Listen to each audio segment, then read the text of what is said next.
Welcome to the Trish and Sarah Wrestling Podcast. I'm Sarah. And I'm Trish. And this is our podcast. We talk about wrestling news and various topics from different promotions, primarily AEW, but also New Japan Pro Wrestling, WWE, and topics from around the wrestling world. Whatever we find interesting, and we hope you do too. It is Sunday, November 26, 2023. And we are going to kick off today's podcast with the debut of the most exciting free agent in wrestling in 2023. Will Ospreay debuted for AEW. I'm impressed you got that far with that one, to be honest. Oh, my stone face was rough. But yes, I think Trish and I both want to kick us off with Ospreay today because I think that's an important lead into our topic. Will Ospreay debuted at Full Gear and announced that he had signed with AEW. He also said that he would be finishing up his time with New Japan Pro Wrestling, so he would not be in AEW full-time until, as he said, the road to Revolution. As we talked about in our last episode, his deal with New Japan Pro Wrestling runs to January 31st, 2024, so I don't expect to see him before February. Whether when he said the road to Revolution, whether he meant the actual pay-per-view itself, whether he means afterwards, we shall have to see. His deal is rumored to be a multi-year deal for about 7 figures a year. And there were some rumors floating around that WWE was willing to double that offer or had offered double AEW's offer. But WWE was sort of insistent that Ospreay would need to move to the United States, and they were not going to allow him to work New Japan or Rev Pro. And so as a result, it seemed like it was not the difficult decision that you and I posited that it might be back in the inaugural episode of BruvWatch 2023. At least that one's dead. Yeah. Long live BruvWatch. Based on a Instagram post that Ospreay made this past week, there's probably some truth to this. He talked about, one of the things he liked was that he wasn't going to miss his son or his wife's birthdays. He's going to be available for big family moments. So I think that, this was kind of a slam dunk for him. So, Ospreay's not showing up in AEW, but it was one of the few big Tony Khan announcements that I think we weren't disappointed in lately. I was sort of hoping it was Ospreay, but I sort of half expected it to be like Vikingo or somebody random. It's a good pickup, It's not an unexpected pickup wholly, but he is the free agent on the market with the most potential. Yep. So he's not a guaranteed guy. I think we talked about this last time around when we talked about Ospreay. He doesn't have the numbers behind him of like a Kenny Omega or anything like that, who is just an albatross. But he is arguably, at least one of the best wrestlers in the world. How that converts to TV, to pay-per-view, to everything else, to their live event business is, it's undecided at the moment. It is very much about potential. But it is that kind of reasserting that image of AEW being a place to go. Yes. It's another free agent win. I think the big things is that you will need to emphasize it. So when he does come in, I think probably likely in February, that you make the most out of it. You don't do what you've kind of done with Jay White and kind of leave it in the background. Right. Sing about it, because you're going to be in the middle of their WrestleMania season. You're going to be up against a lot of competition. There's a lot of kind of things going on, and so you've got to make that a big impact and promote him heavy from the start. Yes. This is definitely, again, for all that there's this discussion about how cold AEW is right now and yada, yada, yada, they have been pretty much batting 1,000 with free agents. I can't think of a big one that they have missed on. And I think you could put Jade Cargill and Brian Pillman Jr., not exactly this incredible youth movement heading to WWE. Speaking of youth movements heading to WWE. You've got all the transitions today, huh? This is how we mean to go on today, all that ultra serious stuff for 5 episodes. It's out. We're just going to have some friends. We're going to have some fucking fun today. I'm not going to lie to you. Trish and I have been just in a mood all day, and we are in our own feelings about this, but El Hijo de Muffins, CM Punk, showed up at the end of Survivor Series last night on WWE. It was at the point where the War Games match was over. They kind of showed the copyright, this show is over screen. And then all of a sudden the remix of Cult of Personality hit and himself came out. So there's been a lot of reporting on this already from between Fightful and Wrestling Observer Radio and a few other tidbits here and there, but apparently the deal between Punk and WWE came together very quickly, and apparently Triple H and Punk did not start talking in earnest about his return until November 19th. I should make it clear to everybody that Ospreay's debut at Full Gear was on November 18th. So this seems to be a very specific response to the news that Will Ospreay was joining AEW. This morning on Wrestling Observer Radio, Dave Meltzer indicated that the deal with Punk is for multiple years. This was confirmed later by a few other outlets. Dave also said that this was entirely done between Punk, Nick Khan, and Triple H. And weirdly, no one from TKO was involved, and most of them found out from watching the show, he said. And by this, he said he meant Mark Shapiro and Ari Emanuel. Dave also brought up that he believes that the move to sign Punk was because of softening and plateauing interest in WWE, especially Raw. Dave pointed out in The Observer last week that while some ticket advances are up from the last time that WWE was in these markets, others were down, which is an indication that interest in WWE, especially Raw, is softening. And I think that's something that, Trish, you and I have been talking about for weeks now, that there's some very early indications. So many people on the internet have lost their minds today. That's putting it lightly. Lost their flipping ass. The men are going through it. And a couple of folks are saying that AEW is losing a foundation of the promotion. This will lead to the destruction of the company. A number of relitigations of Punk's time in AEW. The Young Bucks drove him there. Jack Perry did this. So, it's a nuclear bomb. Nuclear bomb. AEW has handed WWE a nuclear bomb. So, oh my. We're going to cover this, Trish, but I guess my first question to you, do you believe that CM Punk has become a totally changed man in the last 12 weeks? And are you excited for this new era of the CM Punk show? How am I supposed to do this with a straight face? No. And, No, there we go. But no, he's not a changed man. And do you know what's really funny now is there's so many things that you can look back on that people defended so heavily at the time when it was actually blatantly clear what they were. So when he turned up to Raw the weekend after he met with Chris Jericho and turned down a program with Chris Jericho, which conveniently then killed any chance of drawing for Collision in Canada, he goes to Raw and he's mending fences with The Miz and he wants to shake Triple H's hand, and people told you that it was, he's been to therapy, he's in this stage, when he'd been to like one session. He's the bigger man, Trish. He's the bigger man. Yeah, he's the bigger man. And people like Brian Alvarez called it out for exactly what it was, and it was a threat. Yep. It was very much a threat to Tony Khan, especially after the things, when he kicked up, when they thought he wanted to get out, when the infamous Moxley stuff came up on the board. You always throw that in my face. Always will. No, it's a part of history.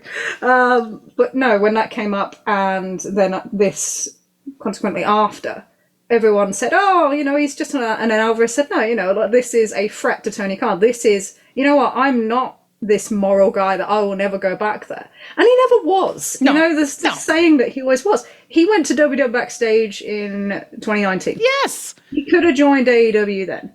He didn't. Because he didn't believe in the premise that it would be successful. No. He didn't want to take the risk and the damage to his brand. So he was more than happy to go back to WWE. And he did that in 2019. When people talk about Colt Cabana wasn't signed until after they thought, he was going back to WWE. Right. And the only reason he didn't go back, even though Fox wanted him, was because Vince said no. Right. So you now have a situation where, and this is probably some of the most important parts of this, is that Vince McMahon was not part of this decision. No, he was not. We finally got a very clear-cut example of where Nick Khan and Triple H are the decision makers in this company. Yep. And therefore the people accountable. And it's probably the first decision that you can absolutely say 100% this is their decision.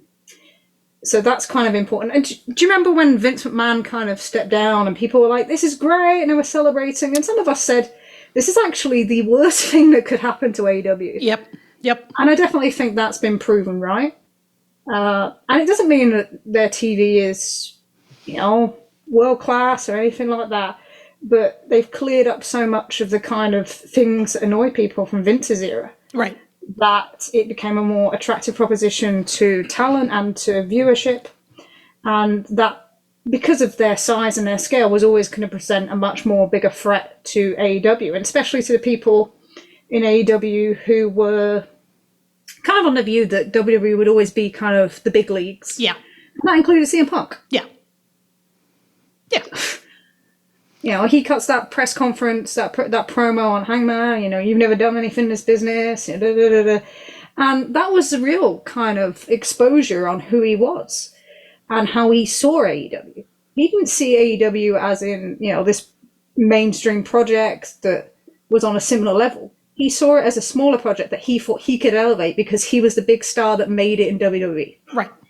You know, he didn't accept the Bucks being on the hierarchy of power, because what have they done? Right. It doesn't matter that they sold out, you know, 11,000 and all in without a mainstream company backing.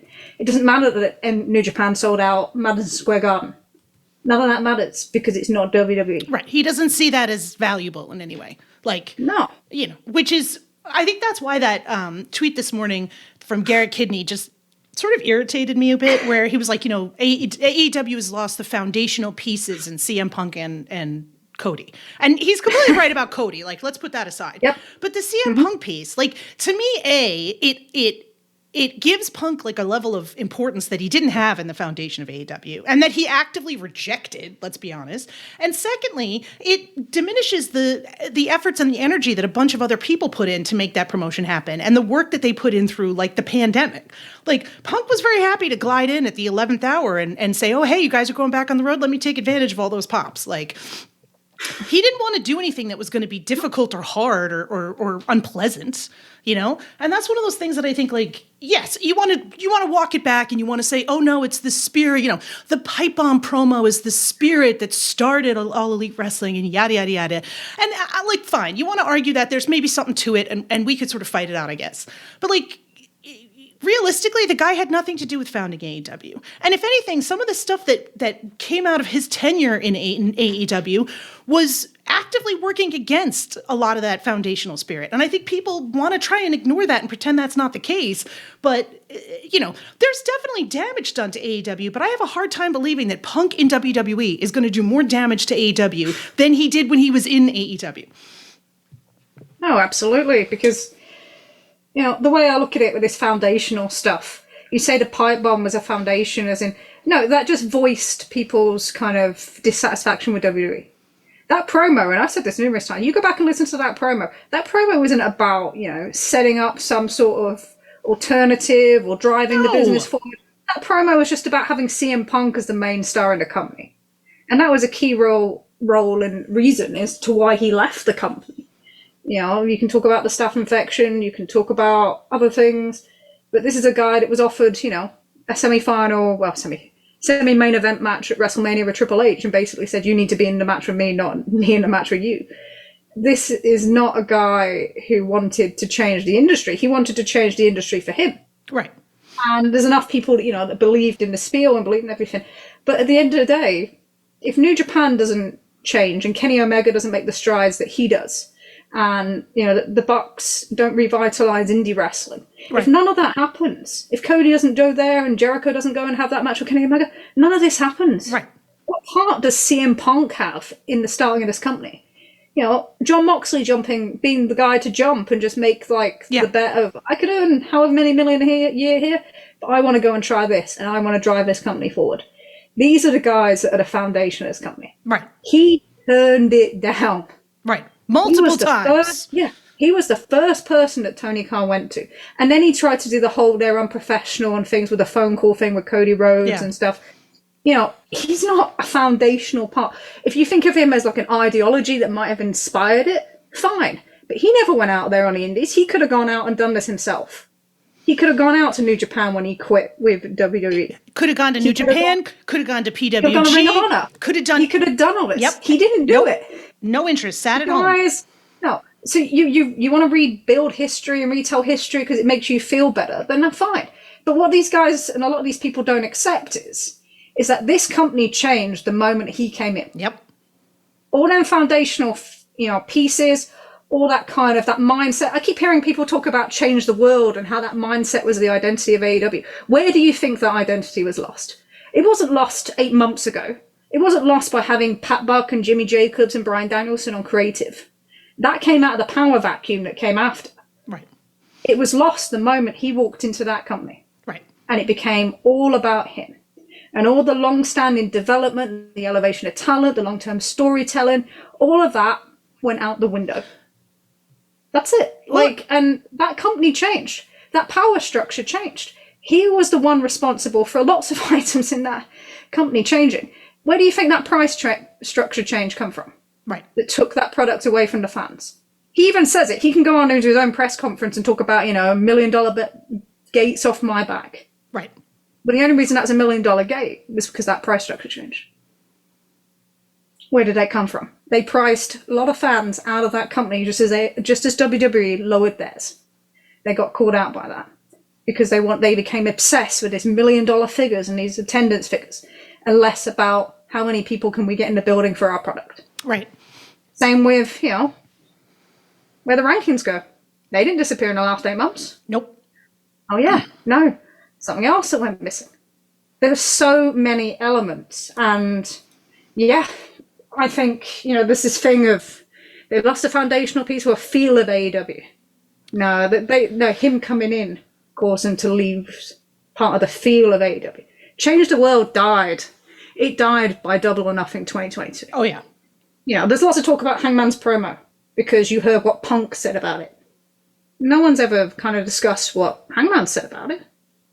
He cuts one on the Countdown show, and he talks about Change the World and how they went out and they actually changed the world. And then this guy comes in and he has Tony Khan's ear and it's this and that. And that's it. The way that power structure changed and the way that kind of company emphasis changed. And it became, these are our stars. Right. Not change the world, not that we're an alternative. And you don't, and this hierarchy that you have in other companies that we said, no, actually, we treat people with respect. What was Paige's quote actually this week? I saw, he did an interview last week, which everybody should actually see because it's such a rare thing for him to do an interview. Yeah, he said, we all have the same beliefs morally about people. That regardless of anyone, that people should be treated with dignity, respect, and you should appreciate what they bring to the table, whatever it is. That's something I've always appreciated about Mac, Nick, and Kenny. They've always treated people well, treated people kindly. And this was a thing. Punk, for all the stories, he helped this person, helped that person. His reputation with a lot of people was he just didn't respect people. No. He treated staffers very poorly.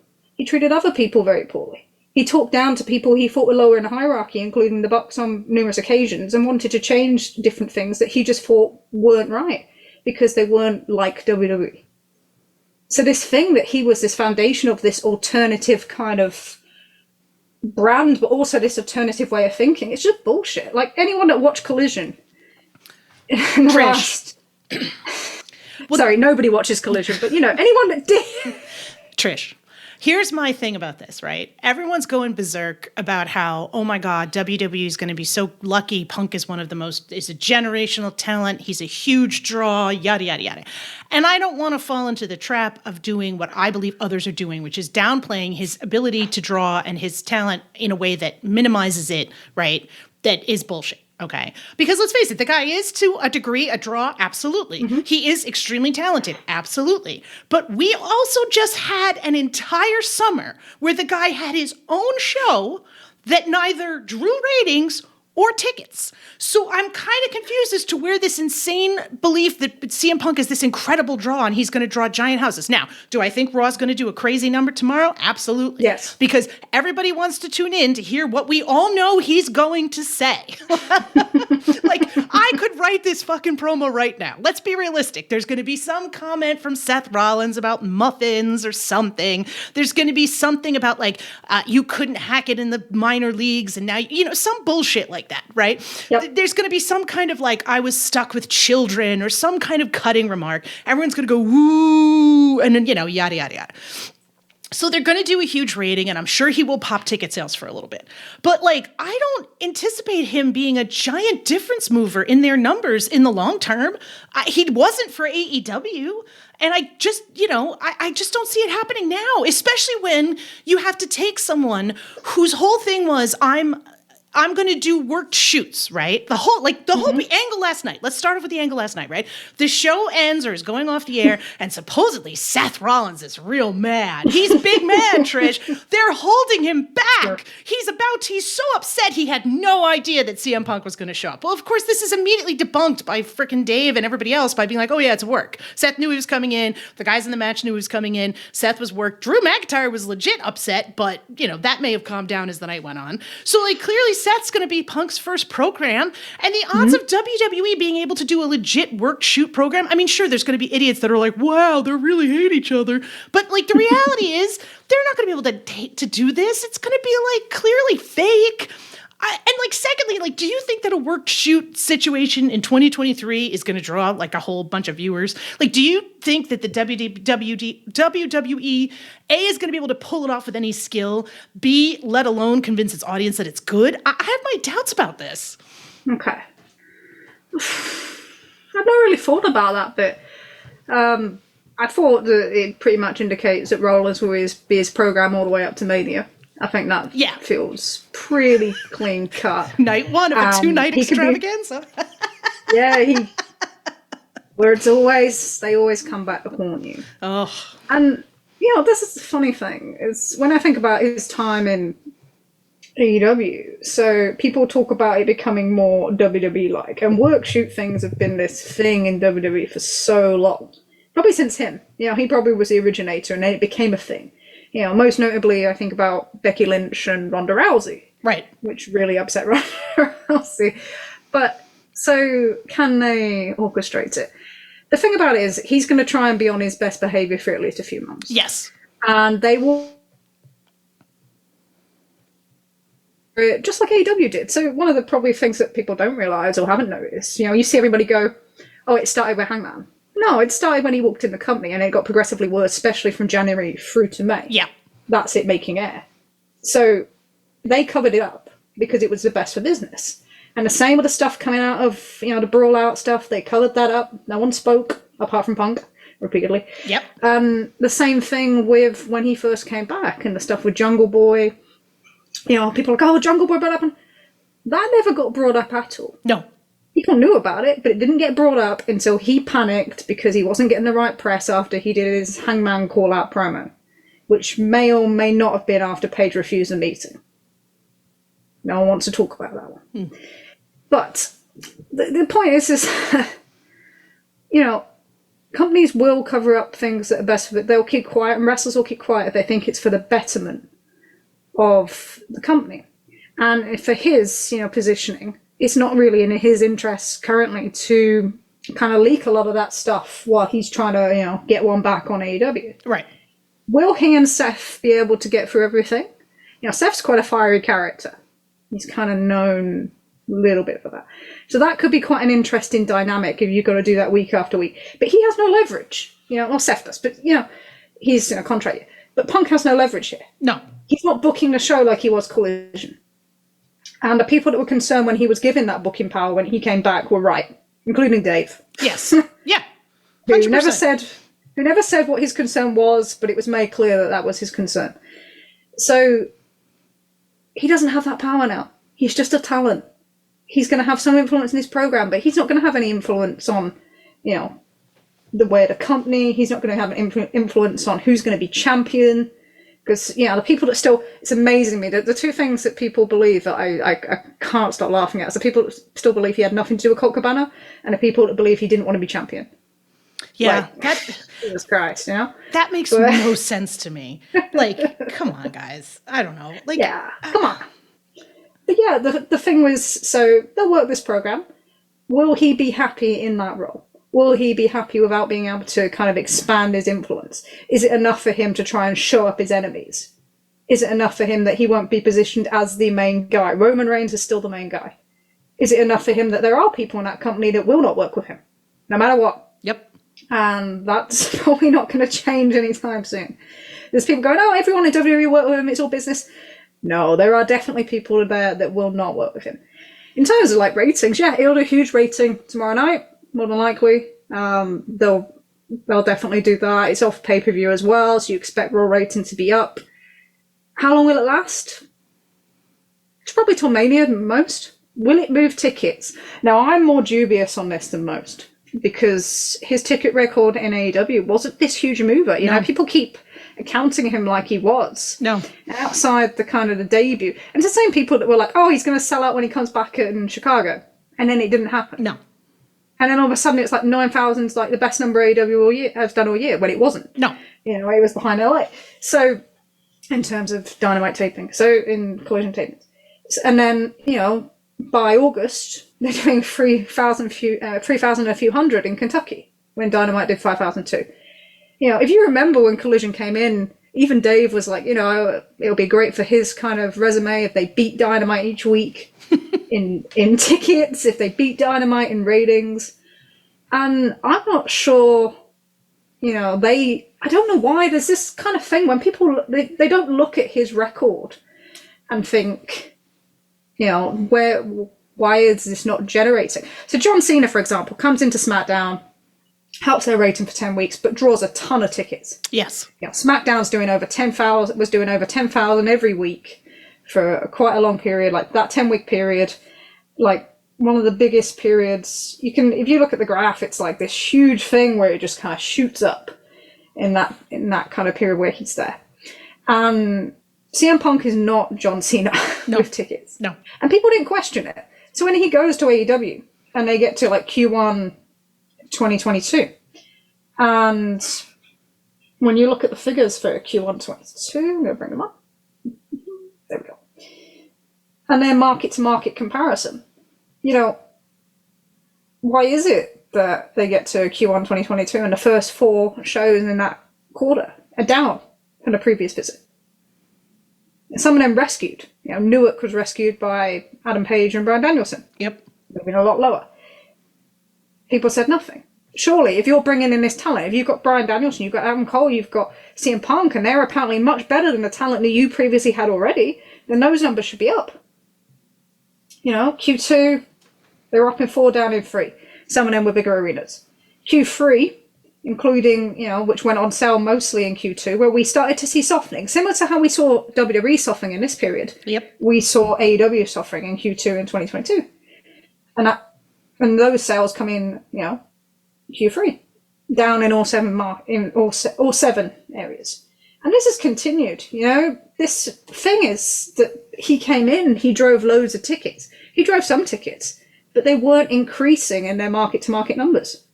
So each visit, they weren't going back and getting more. We weren't selling out buildings off the back of this guy. No. Why have we got this thing that he's a John Cena-like ticket seller? He's a great merch mover. Always has been a great merch mover. And he'll sell pay-per-views at the start, which doesn't matter so much to them. But that's what he did in AEW. And then it falls away. You know, 140,000 for John Moxley and CM Punk all out. Less than any of the previous 4 pay-per-views. Yep. Nobody said a thing. Nope. CM Punk MJF drew very poorly on TV. No one said a thing. You know, poor attendance as well. You can excuse a little bit of that for the snow. CM Punk John Moxley, 4,800 in Cleveland. In terms of Wrestle Tickets numbers, was actually outdone by Adam Page and John Moxley in, where were they in Ohio? Drayton or? Dayton. Dayton, there we go.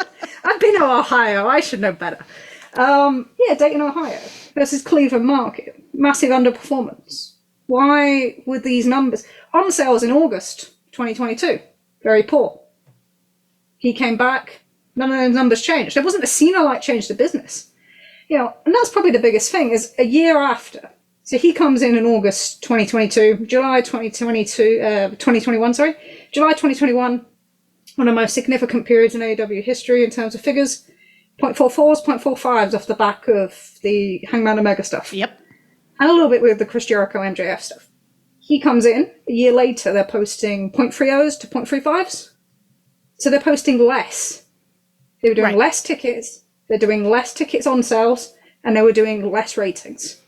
surely if this guy is this big numbers mover, you don't do a year later and go, oh, we're doing less now than we were before. He's a huge. You can take. This is, I think, where this constantly comes back to sort of bother me a little bit. And the other part that is frustrating is how little people seem to recognize how protected his ratings quarters were the entire time he was on that show. Like, people are like, oh, he was a huge ratings draw. He was a huge ratings draw. He didn't get put in any difficult hours or segments. This top of the show, he was in there. What was it? Q3, Q4, no ad breaks, no picture in picture. Yep. And over again, you know, we got told he's an enormous draw. And again, the last thing I think you and I want to do is negate the actual performance that he's capable of doing, because he is a draw.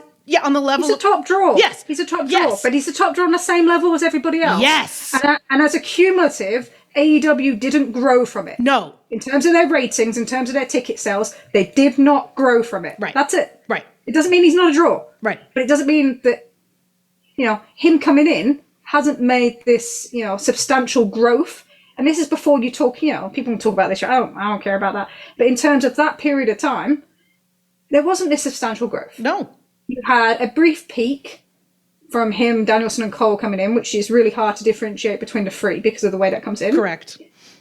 And then you get that run up to Full Gear, and then it fell away. And then they got a bonus out of TBS, which was worth about 7%. So actually the first half of 2022 is really easy to compare to 2021, to the April to August part of it, you know, pre-Punk, because of that increase with the lead-in. You know, we don't have that now. No. Big Bang Theory isn't there. No. But yeah, so it's like there's a bit in the Observer in 2003 with Hulk Hogan, and, you know, Dave says he does great quarters, but actually, you know, the show doesn't do that great. And that's it. Their ratings went down year over year. Right. Their ticket sales went down year over year. That's not a long-term impact. That's not a successful impact. That's not probably what you'd look for when you're paying a guy that amount of money. Right. And, you know, Kenny made a point last week where he says, you know, you can't build a whole show around one guy. And you're probably right.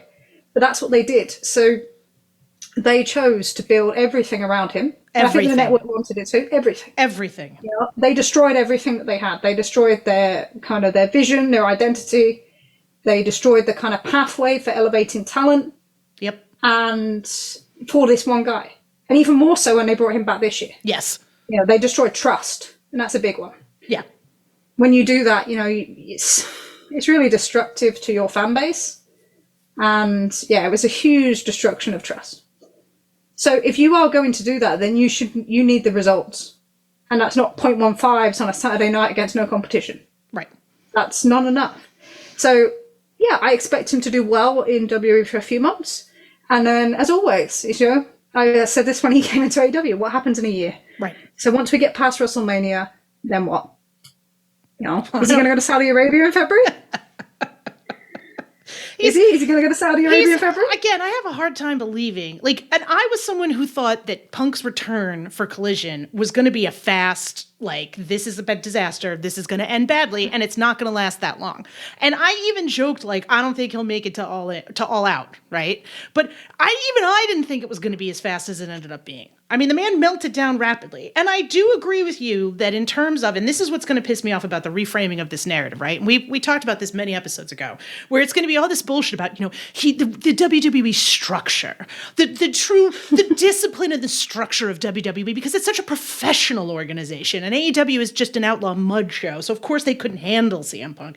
And that's what's going to piss me off, because the reality is like you said, WWE hold all the cards here. What's Punk gonna do? Like, he was entertaining an offer from TNA, according to somebody else on another report we had this today. He was legitimately entertaining a quote-unquote big money offer from TNA. And I'm not trying to shit on TNA. Like, I'm sure for them, getting him would have been a big coup. But, like, that would have been a step down for that guy. And I think he, you know, if he took it, we would have seen. I think some of that, you know, people are like, oh, Punk's set for life. Like, you know, healthcare is expensive. You know, it's hard. The best thing about that will always be the biggest shot that anyone ever took on him on air was Moxley saying to him, "You only came here for the money." Yep. Because that's a popular rumor going around, and the fact that he sent the legal letter and on BTE for the story that he'd need to wrestle forever because of right. bad deals, right? So you kind of gave yourself away a little bit there. So this is why I'm also not surprised is that he needed to go somewhere. He did. I think we all knew he was going to show up someplace. I think the big question was going to be whether WWE was going to eat the plate of shit. And apparently Triple H is very happy to eat the plate of shit. And what's fascinating to me about this, Trish, right? All we've been hearing, and people have been pushing it today, WWE is red hot. This is a huge, they're red hot. If they're red hot, why are they making desperation moves after not getting Will Ospreay? Right? Because this feels like a desperation move. We have to sign this guy to boost. Because the one thing Dave said this morning, which I was kind of raising an eyebrow about, was he said that, WWE did not want Punk. And that was the party line until November 19th was WWE doesn't want Punk. They're not interested in Punk. They don't want him. If there's an outwell of fan support and fan clamoring for CM Punk, then they will absolutely take him. But and then Dave today is like, well, there was that. And I'm like, was there an out clamoring of Punk-led support? Because I mean, there was a few chants here and there, but it didn't seem like WWE fans were going absolutely apeshit to bring this guy in. It does feel like a response to their softening. We talk about baby faces and how they kind of structure through their baby faces. Yeah. So yeah, they went through Sami Zayn, but then they kind of disappointed their audience with that. And they did Cody Rhodes, and they kind of disappointed their audience with that, although I still think they'll win that one back. Then you do LA Knight, and you kind of disappoint your audience with that. And it's kind of difficult then, because they're still presenting them much stronger. Right. But you keep doing that, and we'll talk about that, though, for AEW. And, you have issues. So sometimes you can get quick fixes. You can get quick wins. I think about when Ronda Rousey came into WWE, and they were struggling. Yes. And they were continuing to struggle, and they bring her in, and they have 3 months where the ratings going to go crazy. But then by the end of the year, they were posting the lowest numbers they ever did. So it's a quick fix, but it's not going to solve everything. And that's kind of how these things always are when you bring it like that. It's the same when The Rock came back in 2013. Think about my years there. But yeah, it's exactly the same thing. So you get that quick run of ratings fix, and that's it. Well, this is my other question to you, right? So if this is a quick hit and he doesn't start to move numbers and he doesn't do what he needs to do, is this going to add to the inevitable meltdown when suddenly he's not pushed or not shown as being as important because, he just doesn't move the numbers the way that they need him to justify, however many hours or however much time on SmackDown? There'll be an effort to protect his numbers. The same way that they protected him in AEW. So, they use the same thing, the quarter hours, no ad break. In WWE, especially the 9 p.m. quarter 5 is always one of the main spots. More so in summer. Summertime kind of helps that. But in general. So they will protect his quarters to show, this guy's a success. This is why he's here. And also, this is us sticking it to him. So there will be an absolute determined effort to do that. But they are very much, a focused company. So as soon as that's not useful, they will just move on. Because they have to deliver their numbers. And Raw needs its renewal. Right. That's it. That's the other thing around this as well. He's a name that's well known with TV executives. So whether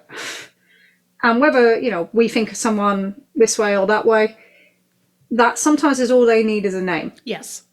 And it doesn't matter. It will even matter, how well they're performing to that level. It's the same way people talked about Adam Copeland when he came into AEW, and he's not really been a huge numbers impact at all. But he is someone that TV executives know and are happy to have on their brand and in their branding.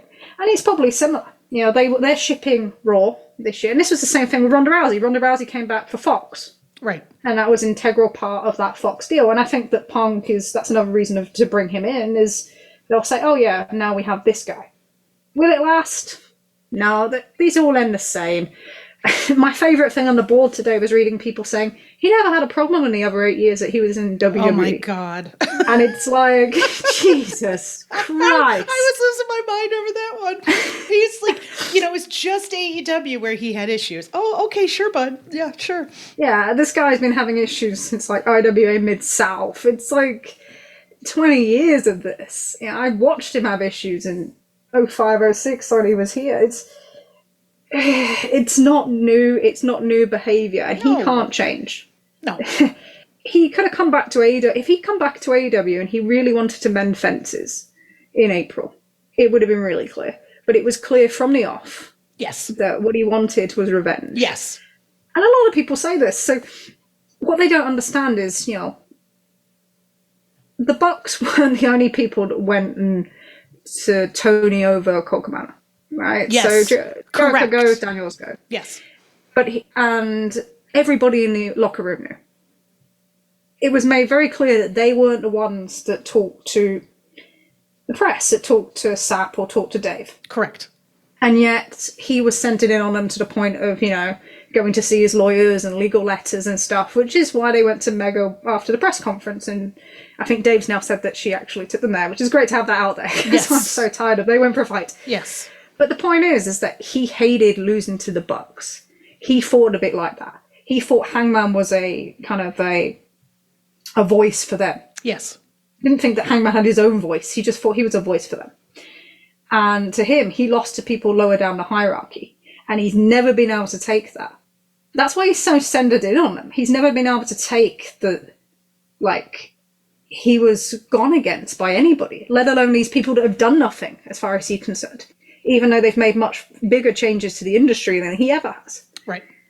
So, he's not going to have that in WWE in terms of, does he respect all these kind of people around him? Yeah, but he also wants to be the guy on top. Yes. And it goes back to that belt thing where they said he didn't want the belt. Of course he wants the belt. He wants to be the guy. Yes. That was what he always wanted. He wanted to be that main wrestler at WrestleMania. He wanted to be John Cena. Yes. He wanted to be the New York Yankees. That's it. And Roman Reigns is that guy.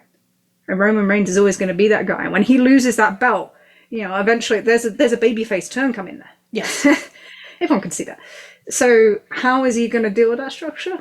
I guess we'll find out. But it makes sense in terms of their things. Will it disrupt their locker room? Potentially. Well, this was this was the funniest thing to me today, right? Because again, we listened to Wrestling Observer Radio this morning, and Dave Meltzer was talking about how TKO wants to keep as many of their free agents as possible. They don't want to lose anybody to AEW. They're already attempting to lock down people who are in their final year of contract to multi-year deals. And in my mind, I'm like, okay, so you want to keep your locker room happy. You want to keep people staying with your company. You don't want to lose anybody. So your decision is that you're going to bring in noted locker room, presence CM Punk. Like, that made no sense to me. I can't see that this is going to be something that is going to end well at all. Like, I just don't, like I said, I think there's a short-term benefit to WWE, impact to AEW, probably negative, but in the long run, I don't see this being a huge difference maker for either company. He'll upset all the locker room. And, they say that they have Brock Lesnar there, but he comes in and out. He's not there on there 24/7. Is Punk going to come in and out? But then if he is, he's taken a spot from somebody else that could have been elevated into it. Right. And one of the prime reasons of their growth, and also, for happiness of wrestlers in the last few years, is that people have been able to be elevated. And you get that because you lost some of the, the John Moxley, the Bryan Danielson. You lost some of these people that were in the kind of the top of the card, and then you allow them to elevate then and become less stagnant. If you bring in old guys like this, and he is an old guy now, there you go, then you can kind of make that happen really quickly. And then there's the knock-on for AEW as well. You've got people there who are very much backers of Punk, or think like him, or don't really believe in AEW either. We saw the Rob Viper tweets around Andrade this morning. Oh, yeah. That seems to be pretty clear from everyone I've ever spoke to as well about it. And I think Brian Alvarez made some comments around Miro that were quite funny on Wrestling Observer Radio this morning. Oh, yeah. Yes. So there are people there that do not see AEW as even an alternative. They don't even see them as a number two. They're just there because they can get paid until they can go back. And those kind of people, you've just got to eradicate. Sit them at home. I don't care what you do with them. Or maybe don't sit them at home, because I've never really agreed with doing that. But if they don't believe in your company now, then they need to go. Because if you keep these kind of presence, especially with him now back in WWE, and you have people like Malachi Black going on doing kind of teasers on Collision, there's no time for that bullshit. Yeah, that was ridiculous. None. Like, what are you doing? That's the sort of TNA stuff that makes you look second rate. Yeah. Stop it. You don't need it. And they got to find their own identity, but what they don't need to be doing is kind of still imitating kind of CM Punk or doing the kind of little things. You just got to behave yourselves and Some of these people, they need to either get on with it and do their jobs and shut up, or actually, you know what? They don't push them. Why are you pushing guys that don't want to be there or don't want TV time? When you have people, you've got a huge roster. And lots of people that really do want to be there, and lots of people that have given you more than they probably owe, you.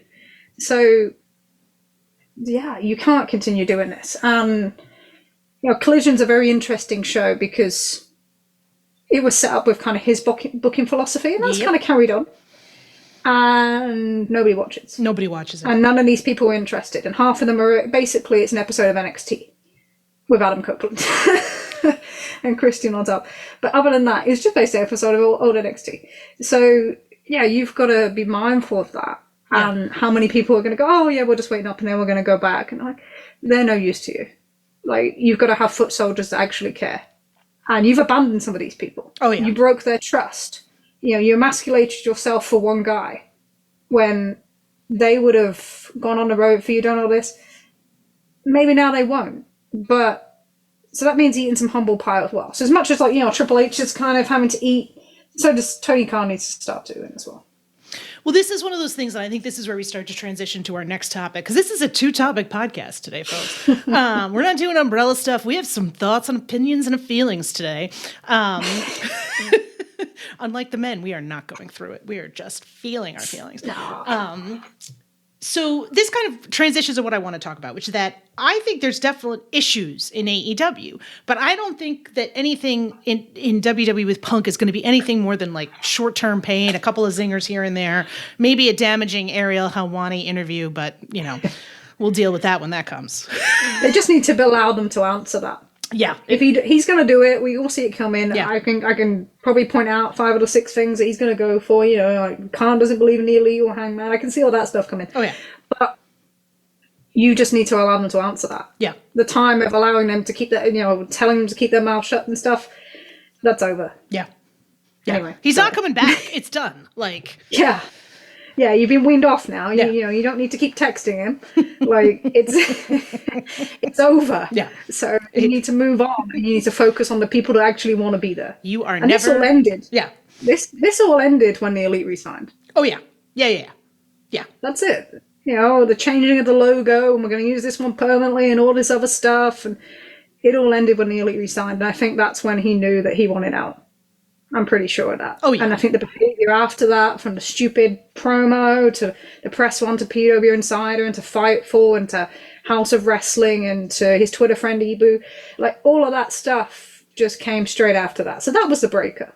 Yes. As soon as he knew it wasn't going to be his company, and he told, he'd see his friends running to people saying, he thinks the Elite are going to go.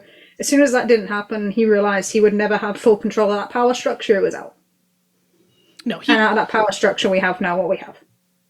Again, and this is what leads to my, circling back to this whole, I don't see this WWE thing working out well. Like, all we got told back in the spring when Collision was starting was about how Punk was motivated and excited, and he was super happy to be in AEW, and he was really looking forward to focusing on the show, and yada, yada, yada, yada, yada. And what did that last? 3 weeks? Was it? It didn't even last that. He couldn't even cut a promo on his opponents that first night. Right. And he cuts promos on people he wasn't even working with. And he was publicly pushing to go back to Dynamite by July 9th. So, that's the part where it's like, okay, that's why I'm sort of suspicious of all of this. Like, Punk cares about Punk. He's going to see what he can do in WWE. He's going to earn his money. He's going to hopefully get some zingers in, and he's going to burn the place down if he doesn't get what he wants. And there's no discipline or structure that's going to prevent that from happening. So, and, we'll see what happens with a Drew McIntyre, or Seth Rollins, or a Becky Lynch when Nick Hausman's publishing some backstage shit that they weren't interested in having actually be there.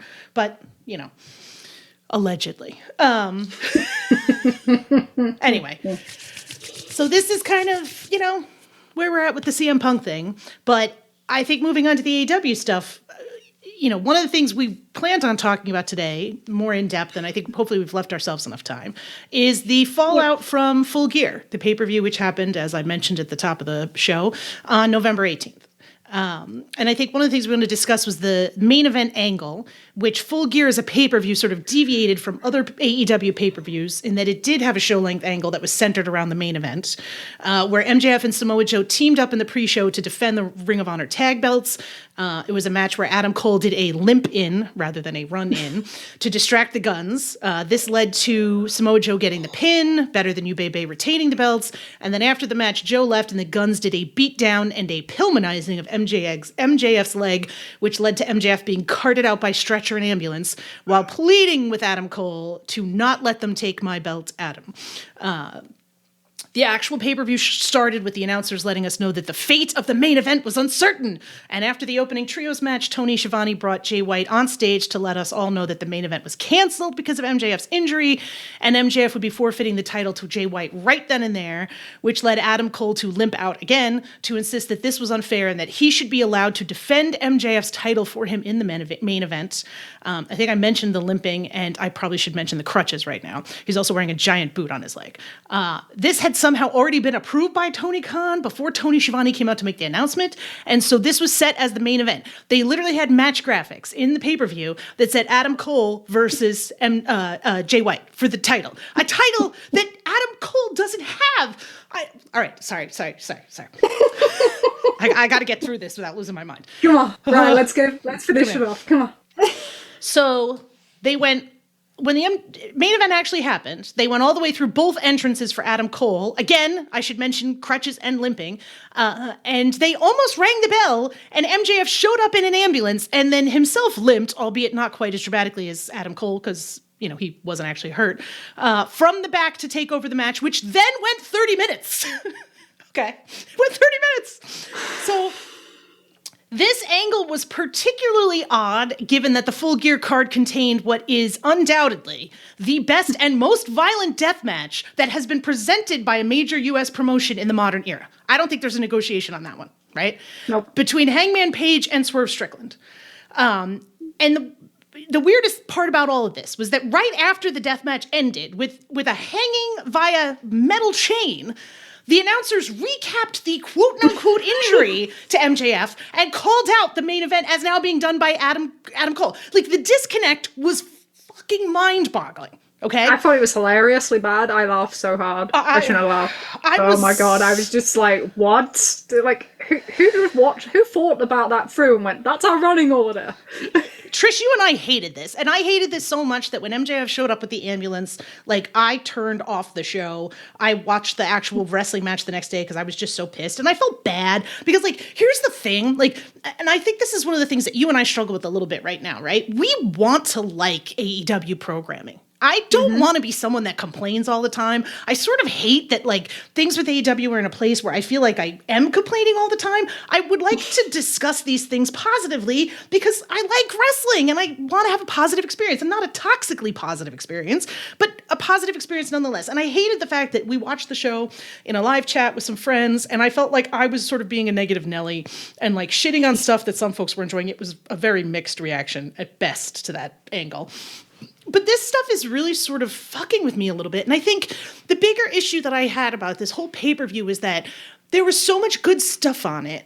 But at the end of the day, like, you used to be able to count on WWE. You used to be able to count on Freudian. Might as well. Freudian.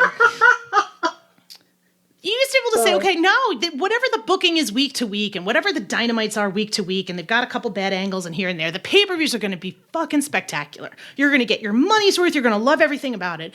And we ended up in a situation where you have people thinking that this was a good idea, that this was like, and not even like the injury angle, but like the complete and total lack of logic, coherent, consistent storytelling, where you have a guy who's been given a leg injury in kayfabe, and his belt is going to be defended for him by someone who has a shoot leg injury.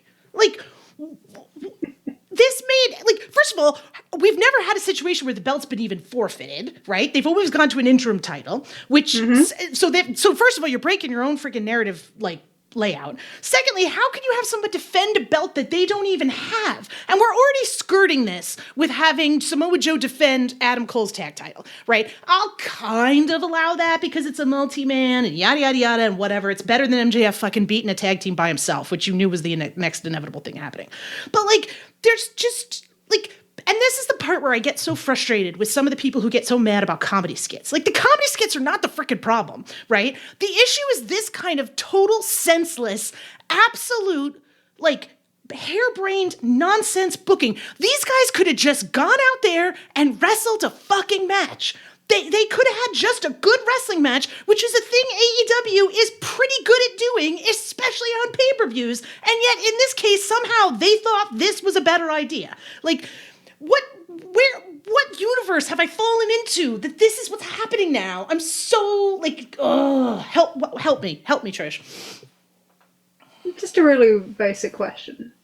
How disappointed did you feel watching that? I was so disappointed. And I wasn't as disappointed in the angle, Trish. I was disappointed because I thought, okay, they got to pivot away from this MJF stuff. They've got to get away from this shit they're doing. They've got to figure out a way to get something going here. This main event scene is death. It's affecting everything else. And instead of pivoting away from it, they leaned in so much harder. Like, they leaned in so much harder that I'm like, oh my God, whatever optimism I had that the people in the back are like, yeah, there's a problem. We got to fix it. Like, now I'm like, I don't think they think there's a problem.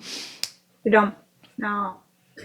The reason I asked is, one thing I think about a lot is, maybe I'm just a natural pessimist, but having watched so many companies go up and down over the years, is I think about two things. I think about breaking points, and I think about treating your audience like they're thick.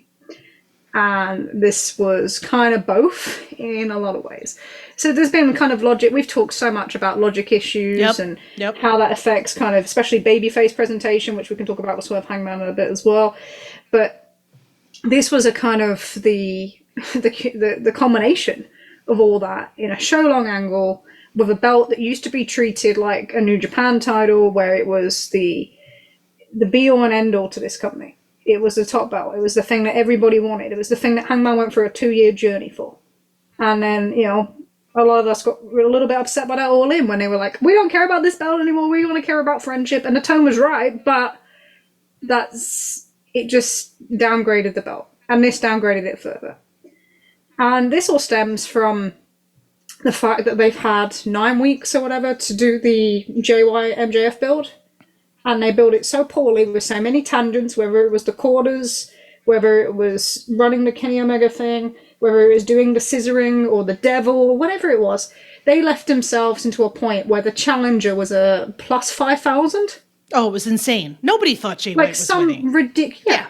So you built all that match, and you basically managed to have it that the challenger was less likely to win by a hell of a lot than when you started. Right. So you failed in that angle. So then you felt like you needed something to kind of create some sort of drama around your main event because you hadn't created that with your build. So you're admitting you failed with your build to do this. Yep. And then you run this angle, and you just reinforce all the kind of frustrations and the hatred, and you turn people that hadn't broke yet, people that were still kind of like, you know what, I'm not into this, but I'm okay. You broke them. Yes. And you had them so frustrated. And something that they worked out in the first few years was one of the ways that they can compete with WWE is that would deliver kind of the happy ending, the thing that made people go happy, the thing that had people talking about them when they couldn't use the kind of the wide scale levels of promotional press that WWE could. And you've abandoned that. And you might say, oh yeah, the babyface won the end. Nobody cared by that point. No. And they say, oh, people cared in the crowd. Yeah, because he's doing cheap pop stuff and he's doing stuff that's kind of anti-psychology. We're doing kip-ups on one leg. Yeah. Hangman's not doing kip-ups after his fall-away slam, but we're doing kip-ups on one leg. Like, what the fuck is this? It's like, it's just picking for cheap pops. And yeah, that's, for that audience that came in, they expected that title to be treated kind of like a New Japan title, to be kind of prestige, to be the top of this industry. Seeing some sort of daft angle like that, and it leaves you disappointed. And the problem with that is you break trust. And once you break trust once, then people start to kind of doubt you. And they doubt your booking, and they don't give you as much leeway. And that's what we've seen. And we've seen that pretty much since, some of us noticed it in early 2022. Yes. We were very cautious about, we're bringing all these guys in from elsewhere and they're beating all the people that we used to watch and they're not on TV. We've lost that investment. And people said it was fine. People had no issue with it because it was the people they were invested in. Right. That's always the thing. So as long as they're invested in that person that's coming in and taking all this time and who's not maybe telling stories as logically or using, quick tricks like work shoots or all this other bollocks, or Right. doesn't matter because it's the people they care about. Then all of a sudden that increases and that balance continues to move. And that's all we've had. This MJF stuff is a continuation of this change in this company in the last 2 years. Yes. Yes. It's not an 8-month thing. No. It didn't start in April. No. This started probably in August 2021. We're really open to a minute. That's when this brand changed. And then you had the power vacuum, which has allowed more kind of WWE kind of style voices, the Pat Bucks, Jimmy Jacobs, Bryan Danielson. People might want to mention Bryan Danielson in that conversation, but he very much is. He works in that creative team. He has that influence as well. So that allowed that to happen. And this is a combination of it. And yeah, it disappoints people. It breaks that trust. And once you break that trust, you lose people. They don't just stay on completely. They stay on for a bit. WCW, our friend Peter gave us the conversion rates for WCW. Yep. They had the Finger Poker Doom at January 1999. They don't really lose their pay-per-view conversion rates till the year after. People will hold on, and they will pay for more pay-per-views when you increase them. And they might go to shows, but they're probably not paying for you right at the start, which is something we're seeing consistently now with AEW. Yes. Late walk-ups. Late walk-ups indicate less kind of belief at the start in your product. High pre-sale numbers is a lot of faith. That's the kind of movement. You see that movement, it shows you that there's much, much less kind of enthusiasm immediately and trust in the product. And once, you break that trust completely, people go from, I watch Dynamite, Collision, Rampage, some watch Ring of Honor, like 3% of the audience. And all of a sudden, you don't. And all of a sudden, you're just watching Dynamite. And then something else happens, and you break that trust again. And then all of a sudden, you're just watching clips on YouTube. Yep. And then they break that trust again, and all of a sudden, you're not watching at all. No. And that's the danger. You can't do stuff like this and piss off your audience. And especially when you're the competitor. Especially when you don't have all the tools in the box that WWE does and they smell blood. And part of this CM Punk signing is the fact they smell blood. Oh, big time. Big time. Yeah. And you've still got a TV deal to get through. You need to get that negotiated ASAP. So, you keep breaking that trust. And that's the same thing. So then when he comes out in his press conference after and he says, put your money where your fucking mouth is. Yeah, and I know this has had mixed reactions. And I didn't see it as I saw it as passive-aggressive. Petulant. Because, I watch a lot of these Tony Khan press conferences. I do the press call recaps for some of us. And we're kind of used to how he talked and how he kind of puts things. So, for example, he has that thing where he talks about like Hikaru Shida, and he said, she basically, she's had 2 transitional runs, so she's now immortalized in AEW history, which is code for I'm kind of done with her now I'm on to the person that I'm actually interested in. Yeah. Did the same thing with Adam Page. Greatest champion ever and all this stuff, and that's when you absolutely knew he was done with the belt in May 2022. But so he meant exactly what it is, because that quote came from, well, if you don't like this MJF stuff that we've just done, then you have this Continental Classic. So we're not going to fix the things that you're unhappy with. But we're just going to give you something else instead. It's like, look over here. That doesn't solve anything. My worry is, a lot of this comes from that title scene being stagnant, and some of that's caused by holding on for Adam Cole's injury.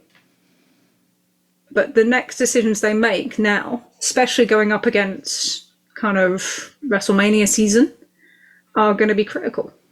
And you can't do the same thing to your fan base again.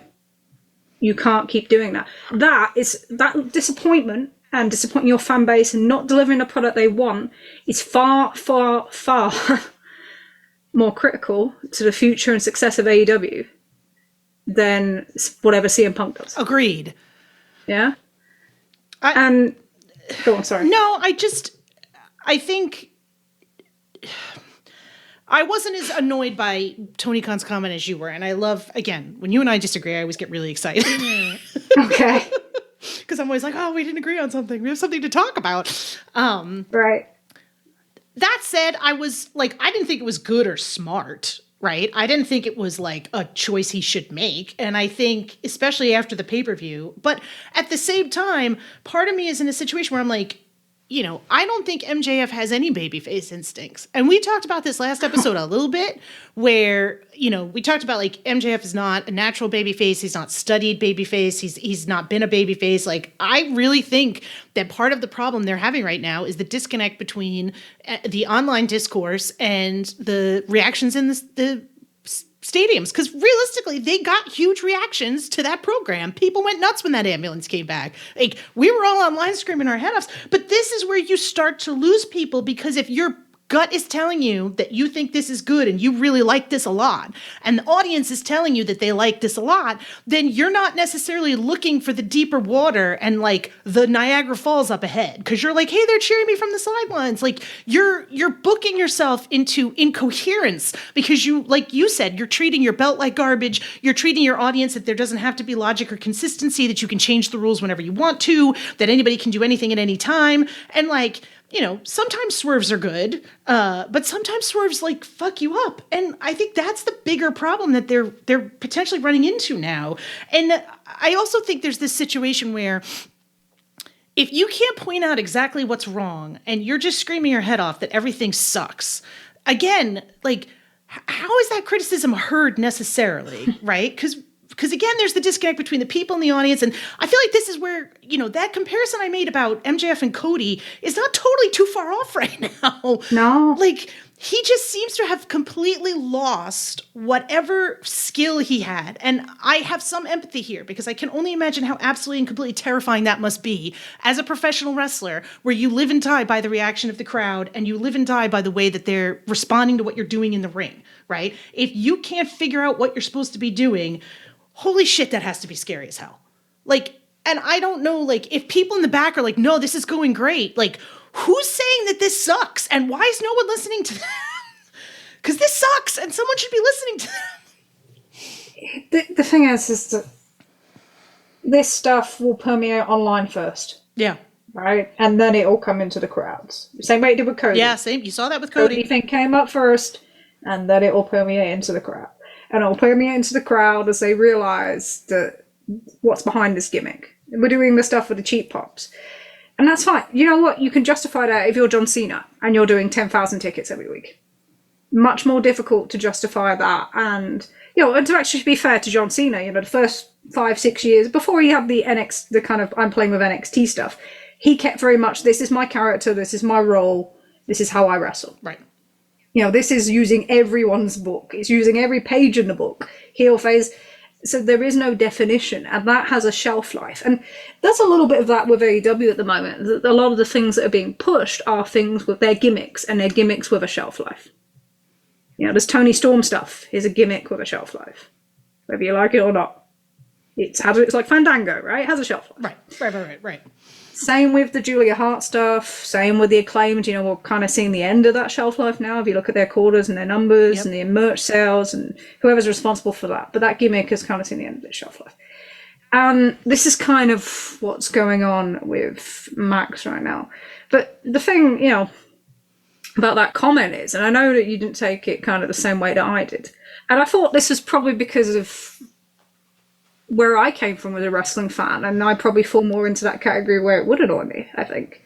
And I think that's because I saw this for Triple H. Yeah. I saw me and my friend Mark in 2014, and he says that, and they have 4.84 million, and then by the time he comes back to it in 2018, and he does actually the fans were right, and we're going to bring in fresh talent when they thought they had the elite, they lost over half their audience. Right. Cable didn't lose over half its audience. And it's because that became like a mantra. So it kind of became, you take us for granted and you kind of push us in there. But actually, you're not going to change and give us what we're looking for. So we'll start to look elsewhere. Right. And all of a sudden, there's this New Japan, there's, the elite doing their thing. And that became the alternative thing. But you give people that reason because you illustrate to them that you don't care about what they actually are invested in. And, the only thing I would say on it, if you're going to say, put your money where your mouth is, And maybe we can talk about the roll-up at the Continental Classic, or as I keep calling it, the Nations League, which is a football comment. The Nations League of AEW. The thing is, when you say that is, well, then you need to be delivering a high-class product. And you need to be delivering on what you advertise. Right. There was Britt Baker in Pittsburgh last night. Ugh. In front of that poster. Was she not? Nope. Yep. Every bit of advertising that they ran. She's not in Pittsburgh. How is that acceptable? This is a continual issue with AEW. Yes. And has a funny one coming up. Has been for a while. Yeah, has been for a while. Yeah. January 3rd, they're in Newark, New Jersey. If you look on the poster on AEW Tix, John Moxley's on it. That's funny because just 6 hours later, he wrestles for New Japan in the Tokyo Dome. Right. You are not and you look at that card for Collision. How is that delivering for your fan base? How is that an acceptable level of kind of card to go in? It's an NXT house show, for God's sake. Like, you can't go put your money where your mouth is. And, this is all the things you're complaining about. Because, one, you're not fixing them. No, you're not. I agree with that. The level of things that you are delivering for that crowd and the level of shows that you are delivering and the star power and everything else is not good enough. It's not consistent enough. No. You are not delivering that best product for people. It's not that you're delivering this great product and people are turned off. So, yeah, I find it it shows to me, it feels like he's out of touch with his fan base. And I don't just think it's the some of the hardcore people that were really behind CM Punk, because that was the breaker on Saturday last week. It wasn't that it was just those people. It was people that have been struggling with the lack of strong storytelling and a lack of character investment for 2 years now, reaching their breaking point. Right. It was different. So it wasn't just that hardcore criticism. It was other people feeling disappointed after they just made an investment, after they just put their fucking money where their mouth is and paid $50 for that pay-per-view. Well, this is we had a phenomenal, again, for all the complaints with the main event, there was a lot of really good stuff on that pay-per-view, right? Mm-hmm. Orange Cassidy finally defeated Jon Moxley. He's the international title again. He came out on Wednesday and he was in a multi-man with Hook and Shibata. And the primary point of that was for friggin' Danhausen to come back. This is how we want to follow that up? And he's not advertised he wasn't on or advertised for Collision, despite the fact that it was in frickin' Pennsylvania. And on top of that, he's not advertised or put for Dynamite this week. So this is your big follow-up to that major win that you just had, a big storyline that, yes, got screwed around by injury, but hey, there you go. You had the talk of the frickin' entire everybody, everything, everywhere, and we'll get into some of that because some of the talk was bullshit. Yeah, let's talk some. Let's talk some of that. Let's talk. That's gonna be fun. Let's do that. You and I are gonna have a good time today. Remember how cautious we were in our first couple of episodes? Now we're just fuck it. Yeah, it's out the fucking window. It's our opinions now. The death match between Hangman and Swerve, which I talked about earlier, was the talk. TMZ ran an article on it, and not a WWE planted TMZ article, a legit TMZ article about how freaking awesome the death match was. The spot where Hangman drank Swerve's blood and then blew it up in the air in a Triple H-esque entrance water bubble thing. And and where was the follow-up to that? Oh, Swerve does a lead-off paint-by-numbers match with Jay Lethal for the Continental Classic. And we don't know where Hangman is. Haven't seen him. Haven't heard from him. Where the fuck is Hangman? Where the fuck is Hangman? These are the two fucking guys everybody's talking about. And, let's dump them in a let's dump the best one of them, and not the best one of them. Let me put it this way. Let's dump the hotter one who just friggin' won in a card for a mid, whatever, and the other one's gone for it. We don't know where he is. I just, I guess this is where I tend to, and this is where you and I differ a little bit. Press conferences, media scrums, people talk. I tend to be a little bit more empathetic. In the moment, shit's got to be a nightmare. You have to be careful. You have to know how to have a conversation. But for me, a lot of it's tone. I didn't feel like Tony Khan had the fuck WWE tone that he had from that All Out press conference. It seemed a bit more calmer, which made me, I think had he been actively angry, I would have probably been more worked up, but he sort of was relatively calm when he was like, put your money where your mouth is. To me, the follow-up on this stuff angers me more than anything Tony Khan can say in an interview or anything else, because the freaking product is not getting better. You gave a pay-per-view where you had this shit, you have the people that folks are interested in, and nothing's happening with it. And nothing's going anywhere. Jon Moxley's kind of a heel, but he's not around. He's an interesting case to discuss this year, maybe at the end. For a lot of reasons. And people are starting to work stuff out on that. Yeah. But like, that's the part where I'm just kind of like, I feel like there's a degree to which they're at a turning point, and beyond the CM Punk shit, right? Beyond the logical booking versus the theological booking.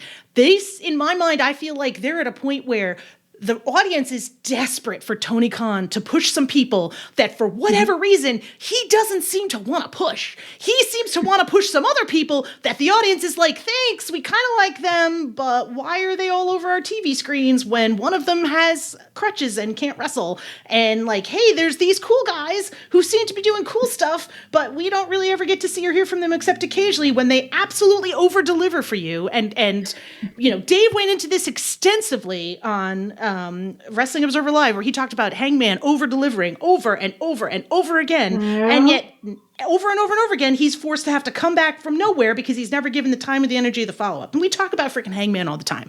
But the same thing happens with Orange Cassidy. Like, why has Darby Allin decided that now he needs to go climb Everest, right? Like, maybe if he was, like, fulfilled in what he was doing, like, would he be that interested in this? Like, I'm just frustrated by this. Like, I don't want the audience to be in a situation where they're hijacking shows because they want Swerve Strickland to be pushed, and we've got another MJF, Adam Cole friendship angle, right? Because the thing is, I liked the MJF Adam Cole friendship angles. I think it has a place in AEW. I don't think it's as horrifying as a lot of people do. I think people liked it.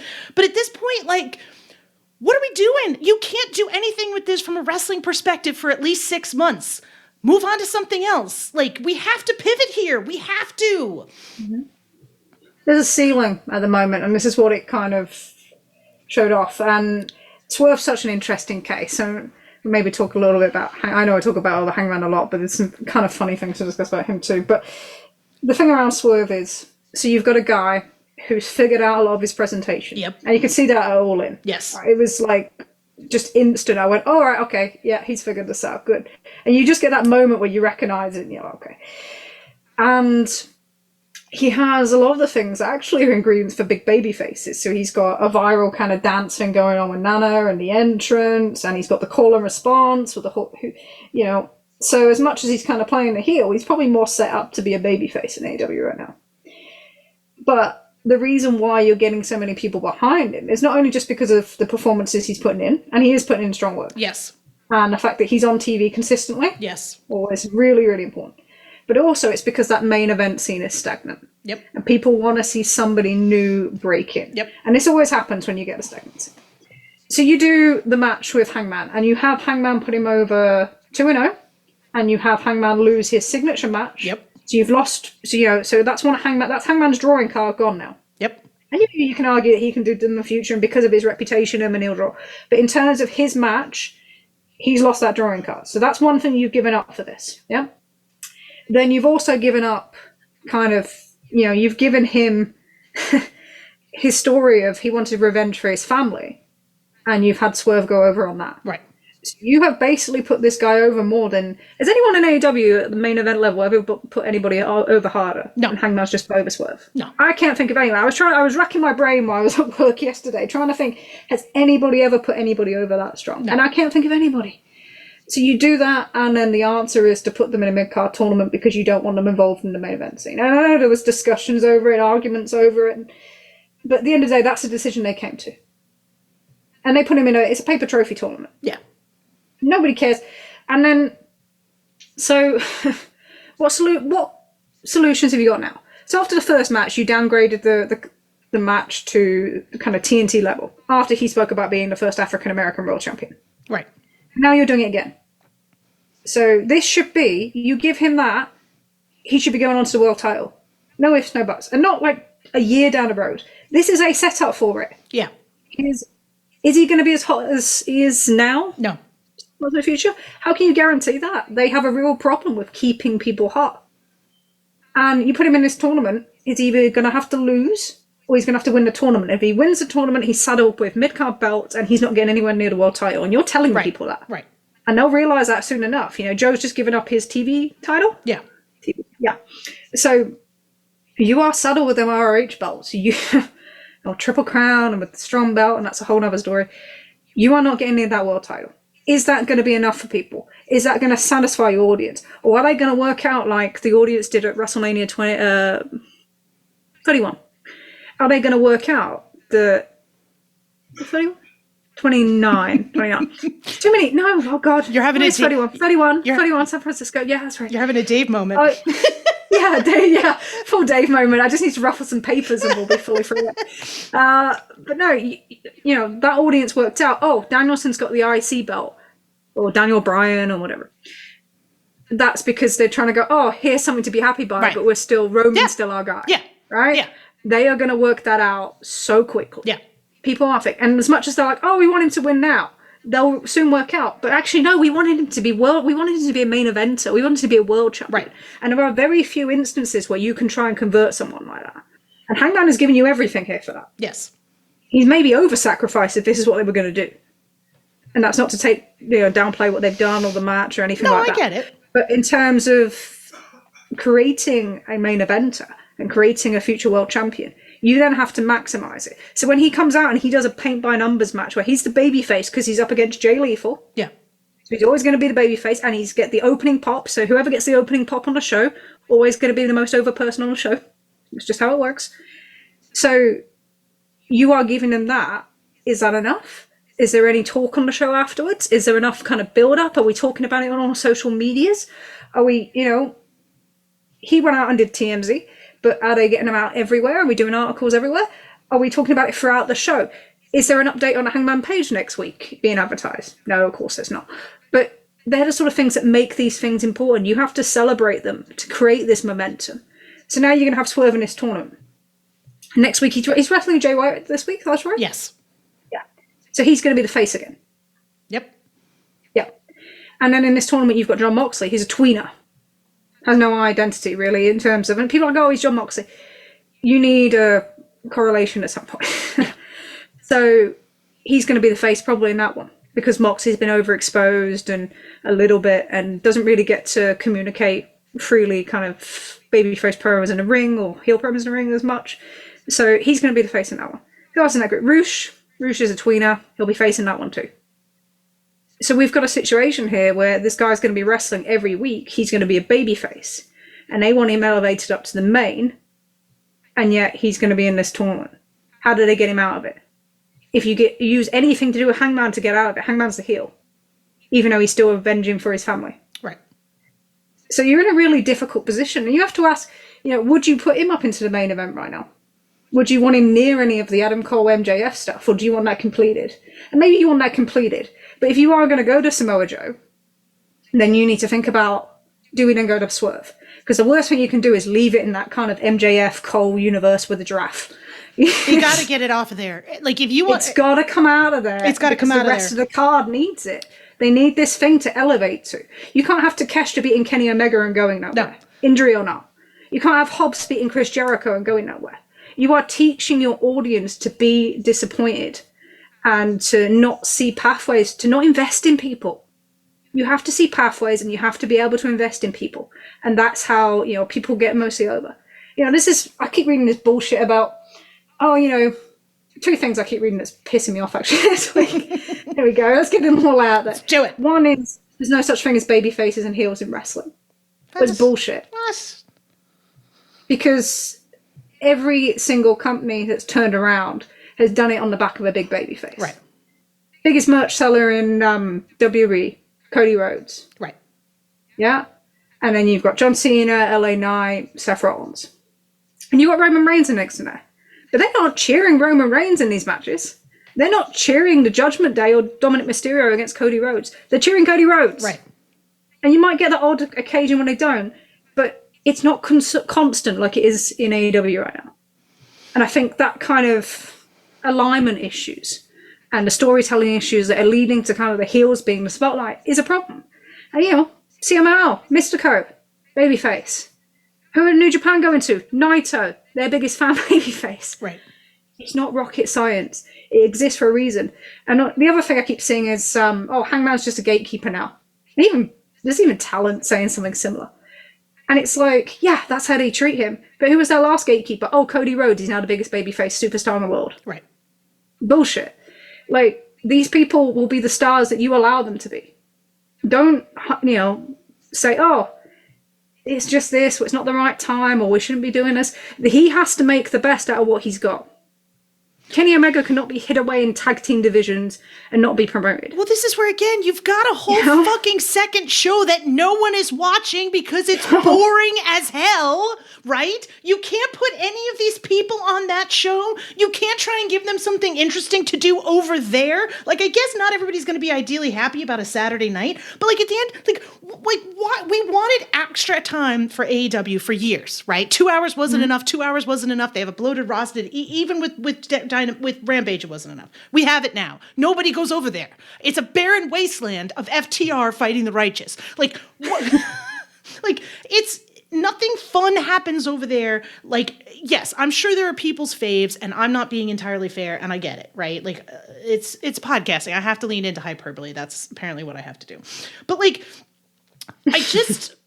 Like, I think the combination, the 1-2 punch of, we have a show that nobody watches because it's kind of boring and nothing happens, and women especially could not care less. We have, women could not give a shit less about Collision. Those numbers just drop and drop and drop. We have two guys who just gave us the most incredible death match ever that women are going berserk for. And we're going to get into this now. Women are going This is a nice transition. Oh, thank you. I'm proud of it.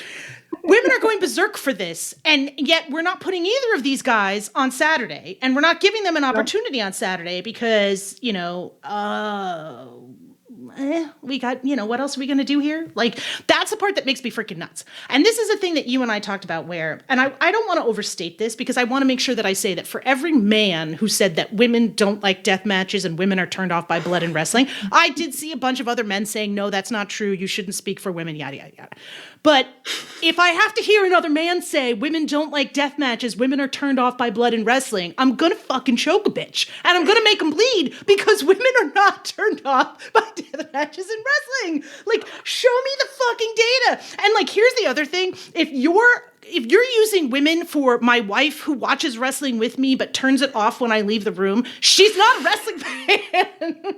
She's not a wrestling fan. So you cannot use her as your like anecdotal information in this. Women went berserk. All of the female spaces for wrestling fandom were absolutely dying for this match, okay? Dying for this match, dying for the part where Swerve drank Hangman's blood, making analogies to freaking Persephone and like Greek mythology and fan art and absolute, like, we're tied together now. When Hangman posted that on freaking Instagram, I thought 35,000 women were going to lose their shit. Like, you have the opportunity here to engage a part of your fan base that has drifted away from your programming as you have leaned into the CM Punk universe. And like, at some point, I swear to God, we're going to do our show where we talk about CM Punk and women and the complicated relationship there, because it fucking exists. Let's talk about it. But like, not today, friends. We're like, women are into fucking death matches, right? If a woman says to you, I don't like this, and that's fine. Everybody is different, right? I'm not saying, again, I'm not trying to speak for every single woman here.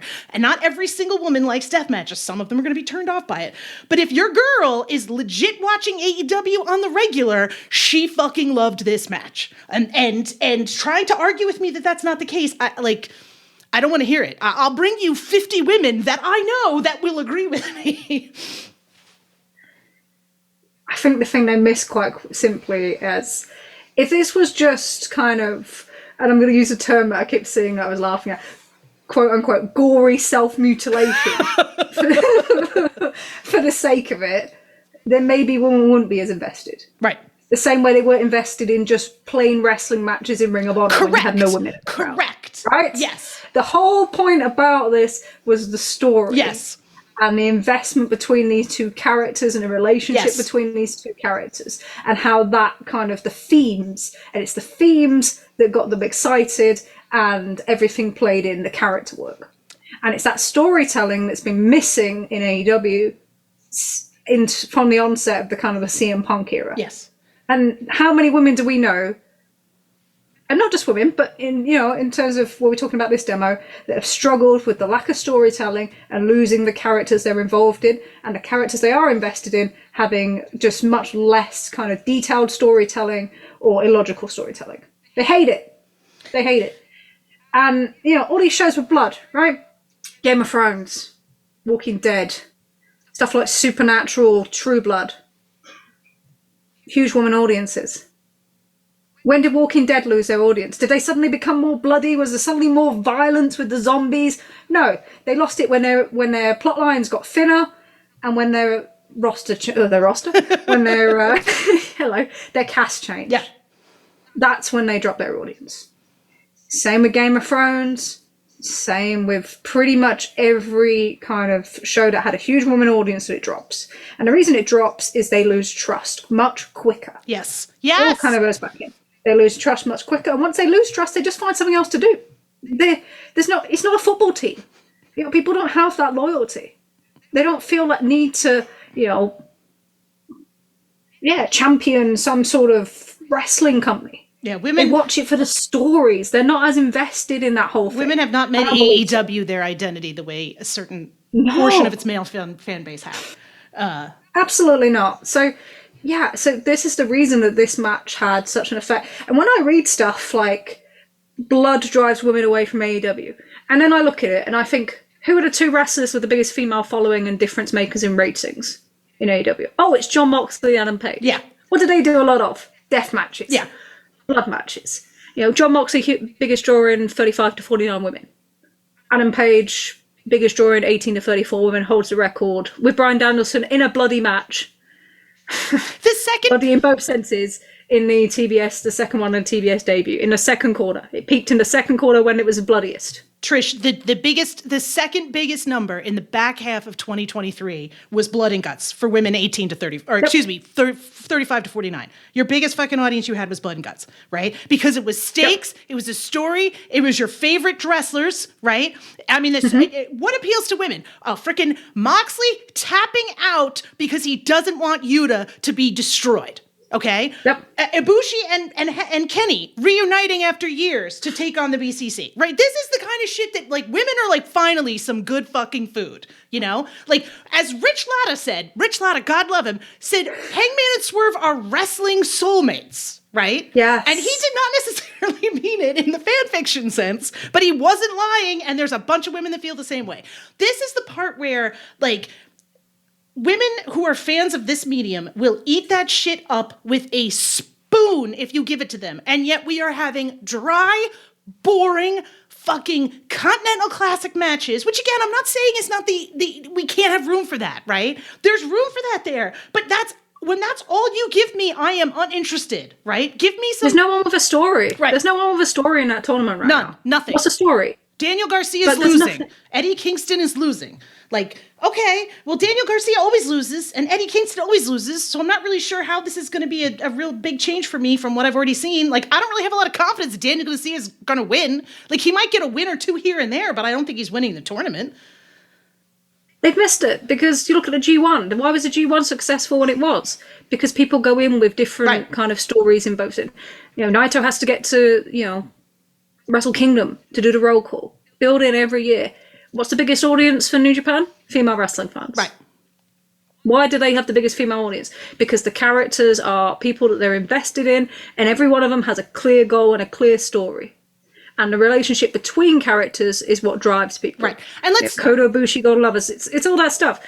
So, yeah, go on. No. I'm just going to say, I don't want to get people distracted by being everything has to be, the storytelling has to be broad bullshit, right? The storytelling does not have to be broad bullshit. Women were attracted to the brochachos thing because, quite frankly, the pairing of MJF and Adam Cole in the beginning was freaking interesting. It was different. It was new. It was not something that you were, seeing a lot of, and probably it was the most likable Adam Cole was since he showed up in AEW, right? And it was the most likable, it refreshed MJF in the middle of his towards the tail end of a world title run, right? Both of those things were kind of interesting, but that storyline sort of petered out, right? People are not as nuts for it. Somebody who I know who made a fan vid about Roddy is I'm kind of over it now. It's not interesting anymore. Him just, I think there's some positives to the whole way Roddy is presented, but like he's not really instilling people with a lot of enthusiasm. People aren't going crazy for it the way they were at the beginning. Like the storylines the storylines can be campy and ridiculous, but they ultimately, as circling back to our freaking thing, have to make sense. They have to make sense. They have to have stakes. They have to make sense. They have to be part of a larger universe, and they can't just be one-offs with no follow-up. And that's what we're. Trish, please go. I could. Well, so, and that storyline was very much more for 35 to 49 females, right, than it was 18 to 34, because there's different parts of even that fan base. Yes. You can break down demos even further. It's not a collective thing. So saying women are put off by blood is just. It reminds me of. I was thinking about this a few days ago. I've been obsessed with the watching kind of crime documentaries in the last few weeks. And the way they talked about the Yorkshire Ripper. So they talked about, women should stay off the streets because a man's out killing people. So this thing that we need to protect women is still like part of this. Yes. Oh, absolutely. And that seems to, and that correlates through different parts of society. So talk about sports. So we talk about football. So I watch a lot of women's football. And people always said, one, woman should play football. I was told that as a kid many a time. Oh, yeah. But secondly, they say women won't ever watch football. They don't understand it. Well, that audience is, 43,000 last week. Over half them people were women. Right. Over half. So it's just the stereotypical kind of beliefs and this thing of, and it's not it's not meant to be misogynistic, no. but it is an underlying misogynistic kind of viewpoint that drives it. So what you actually want to say, and this supports in the data. So you can look at Blood and Guts, you can look at Hangman's Deathmatch with Adam Cole, with Lance Archer, you can look at John Moxley's figures. Whoever you want to look at, Darby Allin as well. And there isn't this huge correlation between women not turning up for these things.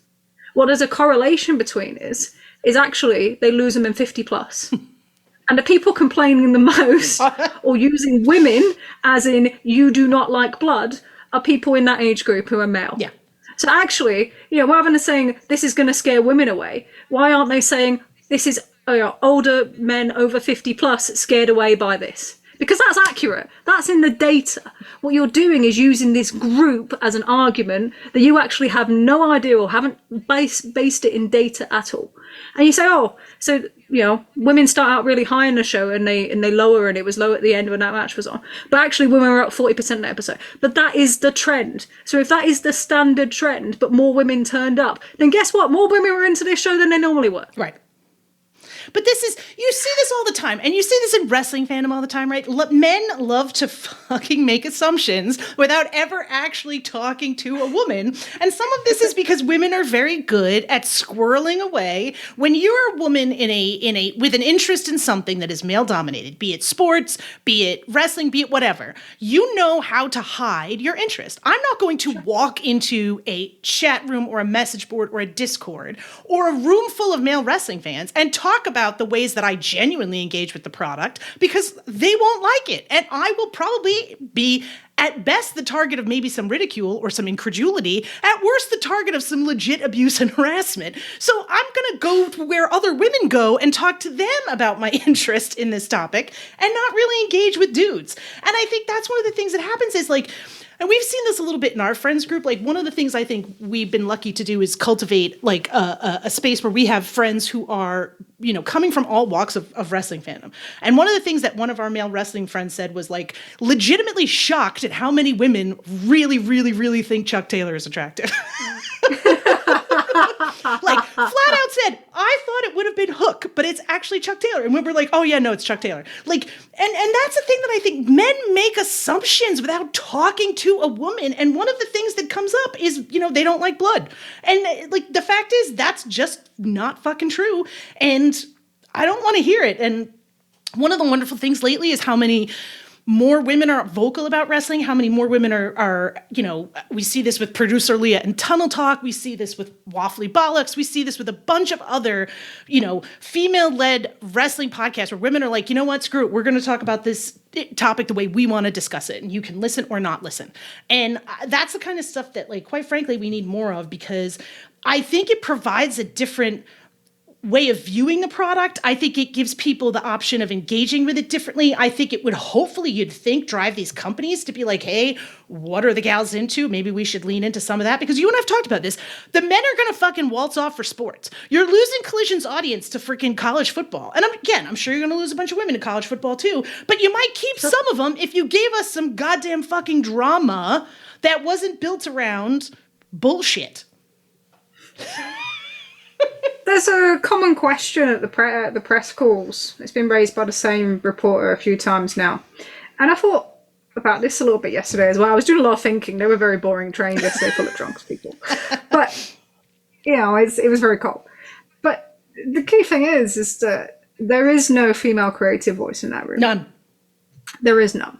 And there's very, in terms of high profile people, in terms of the VPs and they've actually lessened their female influence.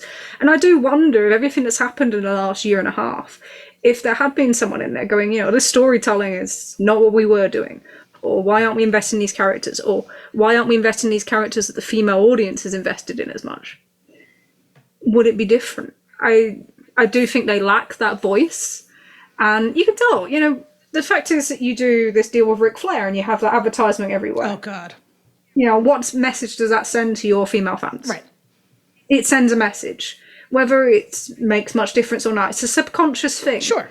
That, this guy that's been accused of sexual assault and had, instances similar written about even by other wrestlers in their autobiographies and that, and it's just accepted part of the culture. Right. So you accept this as part of the culture. You make your product less welcoming to women and to everybody. That's not not just women get offended by it, but you are basically saying that you're reinforcing this kind of, this is behavior in wrestling or this is acceptable.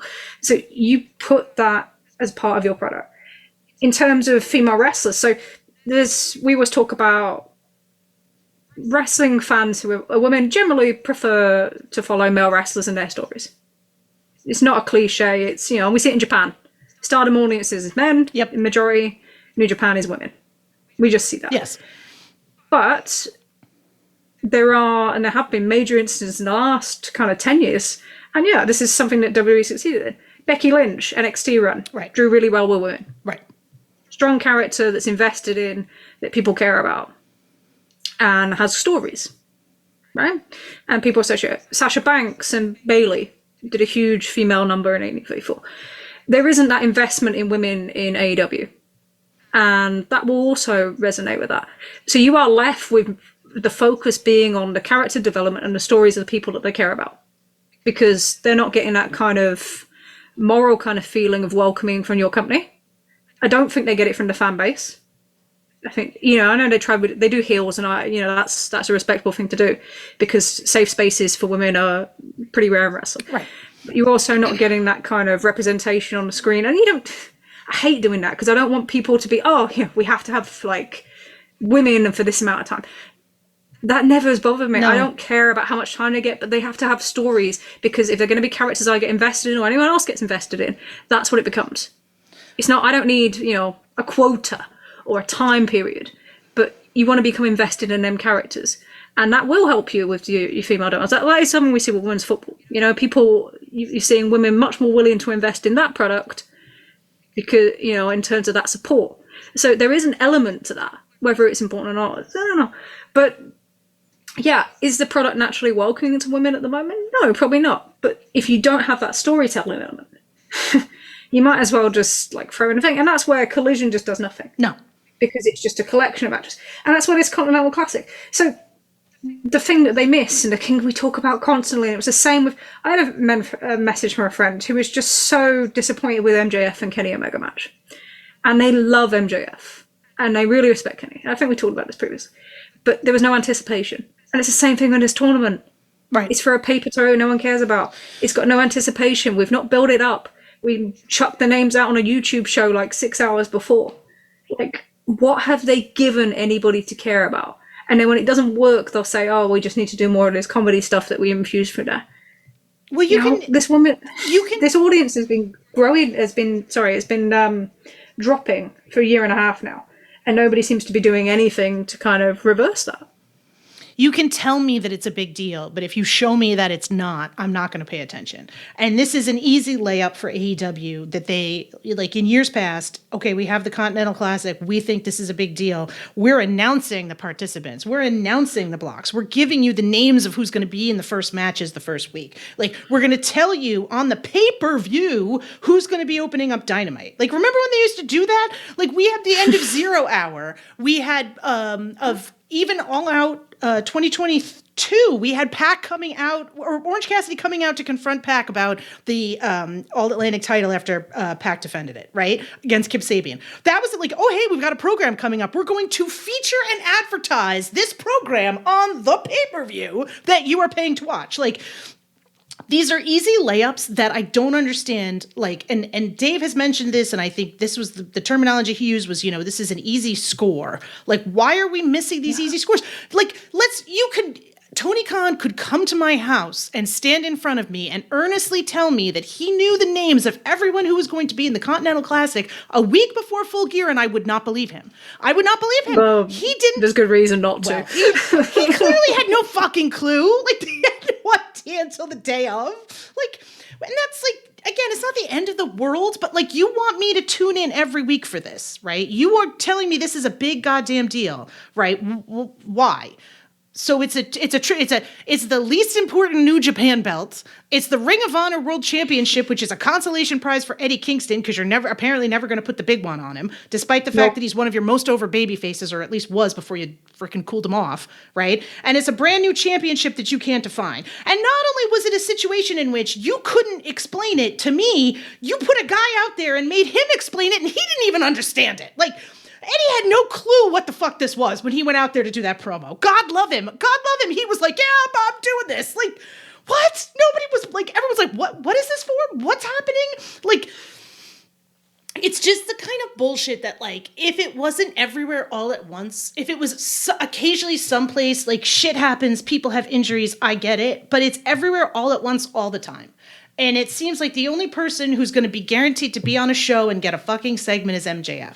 And I probably have more tolerance, and I like MJF more than most people, but he's been the world champion for a year now, and I'm ready to move on. I'm ready for something new. I'm ready for something interesting, and I'd like to see some new people doing some new things on TV. Like, I don't want another iteration of FTR with the tag belts. I don't want another iteration of Adam Cole doing something that, like, God love him, but, like, could we have Jay White feuding with the Elite? No, the Elite are broken up. Never got to see the Elite do anything cool. Now they're not together anymore. Kenny Omega's off feuding with freaking Big Bill and Ricky Starks. It's laughable, isn't I am weeping. I'm laughing to prevent myself from crying. Like, this is what you're doing with the greatest wrestler of all fucking time. He's going to feud with Big Bill and Ricky Starks for the tag belts, right? Meanwhile, you have two freaking hot young guys who your audience is like, yes, we want to see more from them. And one of them is off TV for the unforeseen future, and the other one is in a freaking championship with some paper belts, right? Like, and I don't know. I'm like overly pessimistic and overly a downer, and like, it's just that disappointment it gets you. It really and it's hard does. when it does, because it hurts, because you care, and we spoke about this numerous times. I just hate it. But the big thing for me is that, yeah, they're going to get a small hit off this CM Punk thing. He's going to come out and say they've got to allow the people to answer. But then the best way that you answer back is finding what your identity is as a company. Yes.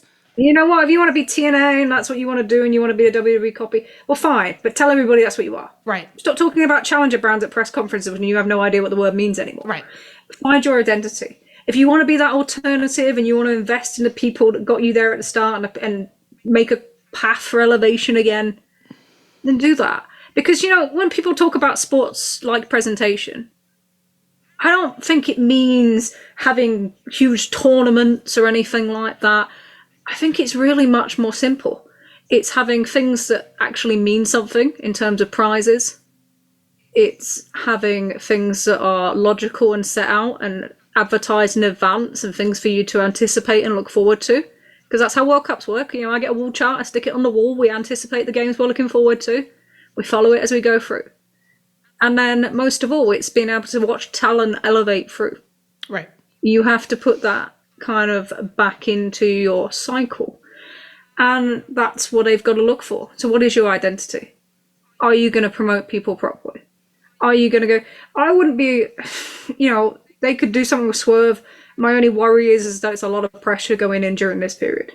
Well, the last thing you want, I'm sorry, but the last thing I want to have happen is fan pressure for a Swerve title run that takes a back seat because Tony would rather be, we have Hangman's title run part 2, right? Tony is way more excited and interested in brochachos and whatever, MJF wants to do than he is in Swerve. So Swerve, despite being the title holder, gets a second seat and second fiddle and his ratings aren't protected and he's shown out there and then it's like, oh, well, he can't be a top guy. He can't move numbers. We didn't protect him. We didn't get behind him. We didn't help him, but it's his fault somehow, right? Like, I don't want that for, we saw what happened with Hangman. I don't want that to happen to Swerve too. And that's the only thing I would say is to being like, we talked about this last episode, like with why that I would be like in this moment, geez, don't put the belt on Swerve. Are you going to fully get behind him? Are you going to push him and promote him? Then fucking do it. But if you're going to be playing footsie with Adam Cole and MJF in your fourth quarters and you're going to protect them with your ad breaks, like then let's skip it for now. Like we'll come back to it when you're ready, right? When this shit dies a death, because you basically taught us all that it doesn't matter. Nothing that happens matters, right? Yeah, and that's the thing. So this is, people say wins and losses don't matter. We normally use that to refer to losses, but here we're talking about a win not mattering. Right. This is the other side of that. And you can keep him out of that thing, but keep elevating him. Put him in a program with Jon Moxley. Right. He's going to be babyface because, the position Moxley's in right now. But if that's what you're doing with it and you're going to have a dancing now, then he's going to be babyface anyway. So put him in that program. Figure out what you're doing with some of the other guys. What are you doing with Takeshita? Let's get that going. Move him up the card. But then there's plenty of space for these other guys who have been on top to still be in programs, to still be in prominent positions. But you don't have to promote everybody higher. Yeah, the Swerve going into the main event, if you don't want to do that and you're going to play around with this stuff for a few more months, then fine. But you cannot continue it in that bubble forever. It needs to come out. He needs to be in high-profile programs and be promoted every single week. You can't get away with 3 weeks of promotion and then off for 3 weeks. No. So it's not enough in this day and age. And you need to have... They've got to bring in ring promos back. Yeah. That's the other thing about sports style presentation. When people say that, I don't think it's anything more than most of the stories are told in the ring, not in tiny 2-minute segments. We are missing, how many, I'll tell you, here's the question, right, as we get towards the end there. How many great in-ring promos in AEW can you think of this year? Hangman. Yeah. Both of his in the Swerve match. Okay. Orange Cassidy before and after the match with Jon Moxley at All Out. What else? Yeah, I don't know. The Christian stuff all tends to run together. I'm sure there've been some good ones there. But they're not memorable. No.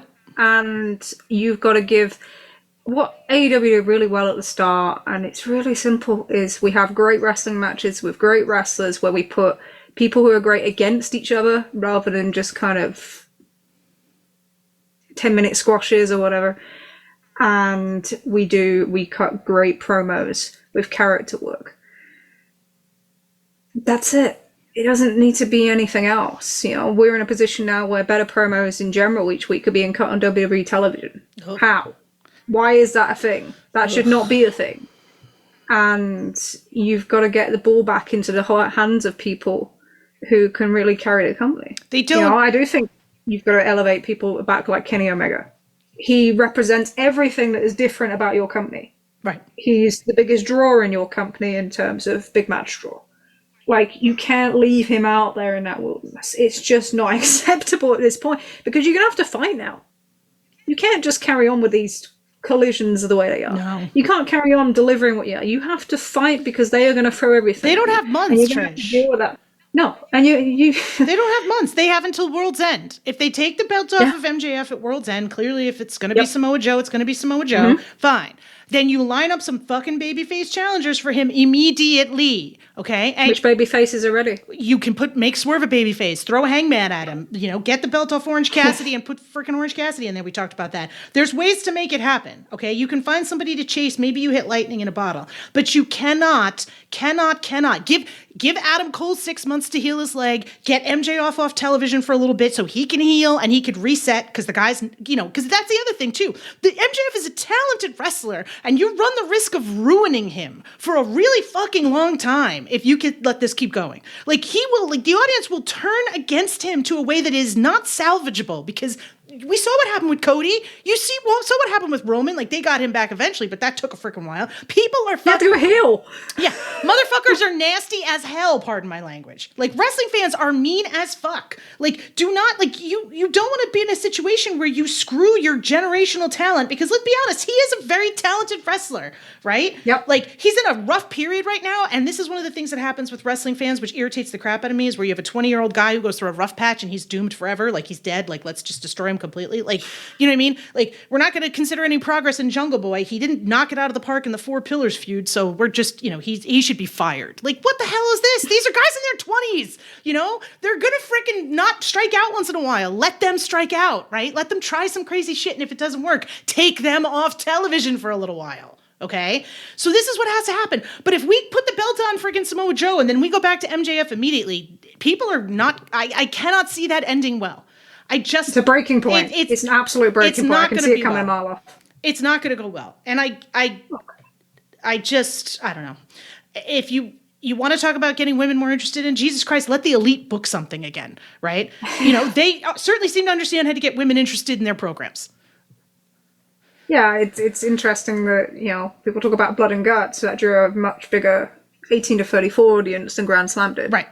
So here's a couple of last questions. So how much has the downcycling of the Elite affected what's happened with AEW? I think it's big. I don't think it's... So here's my thing. Is it as much the downcycling of the Elite or a lack of a voice backstage, right? Mm. Are they, how involved are they in programming out the show on a regular basis? And, people can talk about, oh, Tony took the reins, the Elite didn't book Dynamite, blah, blah, blah, blah. I think the Elite were way more involved in, and this is the thing that I kind of keep getting frustrated by, right? Especially some of the way that people frame the discourse. I think the Elite were way more involved in the booking of the show, albeit not as hands-on as they were before December 2019, when it was in its peak periods, than a lot of folks want to admit, right? I think a lot of folks want to underplay that when they talk about CM Punk and they talk about the down, MJF and all this other stuff. Like, I think those guys have a much better sense of what is new and interesting in terms of storytelling and wrestling than, the guys you've brought in. And I'm always reluctant to be like, oh, it's Pat Buck's fault. It's this one's fault or it's that one's fault. I don't know who's in the room. I don't know who's pitching what. I'm not going to sit here and be like, oh, Mike Mansouri is responsible for this, that, or another thing. I have no idea. We can only make educated guesses. At the end of the day, Tony Khan books the show, right? Yep. He's the one who makes the decisions. But I think it was clear that there was a period of time where the Elite were more involved in the day-to-day booking of the show than they are now. That show was better, right? It was more consistent. It was more logical. It made more sense. Okay. Was everything a home run? Fuck no. Nothing ever is. Nothing's perfect. And this is why I keep saying, and I keep talking about this, people are mistaking the symptoms of the problem for the problem itself. It's not looking at the monitor funny. It's not pre-tapes. It's not like, oh, this is funny. We had Orange Cassidy busting out of a giant cake on Dynamite. And it was freaking awesome because that program was awesome. Because at the end of that program, it was very clear that Chuck and Orange by themselves could not beat Miro. And they needed to bring Trent back in order to make it happen. It was consistent. It was logical. It protected Miro. It made sense in the booking. It was the power of friendship. It was still one of the best, fantastic high point moments at the end of the pandemic that people freaking loved, right? Trent showing up with Sue was like, oh shit, it's Sue, But that's the kind of stuff that it was dumb, But it was awesome and it was consistent. And that's the piece that has lost, like, I wouldn't mind dumb from MJF, but I need consistency. I need logic. I need things to make sense. Do not have Adam Cole in a goddamn cast with a shoot injury defending a title that does not belong to him because MJF had a worked injury that was clearly fake. Like, everybody knew what the fuck was going to happen and everybody was pissed off about it. Like, it's just depressing. Like, this is, like you said, there's not a level of difficulty to this. Why can't you believe that I'm an intelligent person who can follow a basic wrestling story? And that's the thing. So people say, oh, it's like WWE, or WWE can tell logical stories. Just so stylistically, something like WWE isn't actually what's upsetting people. No. And that's something I keep coming back to. Okay. The second one. So All In pre-sale is tomorrow. So by the time this episode comes out, we will be into the pre-sale. And I'm going to precursor this with, for anyone who doesn't know, that most people in the UK get paid every 4 weeks or monthly. So most people won't get paid till this coming Friday. They will not. And it's, a month before Christmas. Yep. However, you also have the other side of, you have established this as a stadium show. It's like a destination event. Yep. That's what WrestleMania draws. Doesn't always relate to the product on screen, or because people see it as something to do as a destination. So how do you think All In's going to do in the first week? Because this is going to be a huge talking point, and people are going to use this to kind of confirmation bias on however they feel, whether it's around CM Punk, whether it's about the direction of AEW, whatever it is, they're going to use it. So how do you think it's going to do? I think it's going to start off decent, but slower than last year, right? Mm-hmm. I think that it's going to be a huge talking point because people are going to be like, it's dead. They can't do this. Why did they do? Tony was insane. Why did he book the stadium show? He shouldn't have gone back this soon. Dave's going to have a small meltdown about it on Wrestling Observer Radio.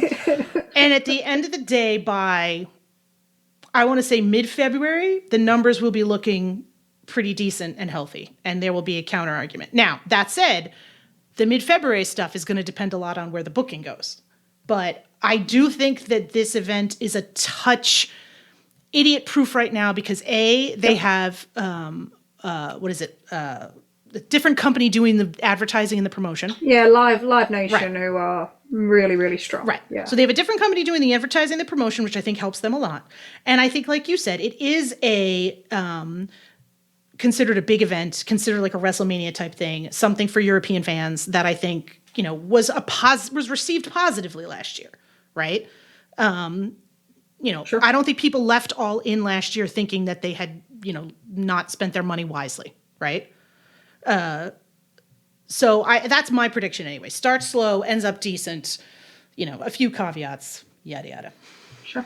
How do you think it's going to do, Trish? I think it's completely unpredictable. So they say they've had more requests for codes than they did previously.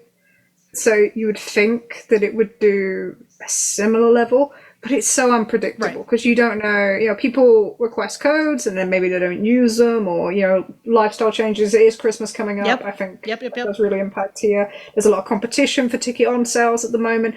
And also I think the key thing is the pricing. Yes. So if you keep a similar pricing structure to this year, you'll likely do very well. Yes. If you raise the pricing structure too much, like we saw at Clash of the Castle, then you will impact the on sale straight away. Yep. If you get this wrong. Agreed. So you need to get the pricing structure right. And I have more confidence in Live Nation doing that than I would if AEW do it themselves, because we've seen plenty of evidence of that. Other than Full Gear, they actually got Full Gear right. Yes. So fair play to them. One of the reasons, people talk about different reasons for their gate. The biggest reason for me that they got Full Gear, the attendance that they did, is the pricing structure and the way that they sold the venue was right from the very beginning to the very end. Yes. And you had the local promotion at the end too. But but that's where, like, again, people are like, everything's garbage. They've shown that they can learn. We've seen some changes. Things are not like, it's not as though they're, and I also feel like this is one of the things that made me slightly optimistic about the whole, Tony Khan, put your money where your mouth is thing. The angriest Tony Khan gets is when he knows he has a problem that he needs to fix. And he is kind of in the process of fixing it, but hasn't fixed it just yet. Right? That seems to be the trigger for him in terms of when he gets really furious.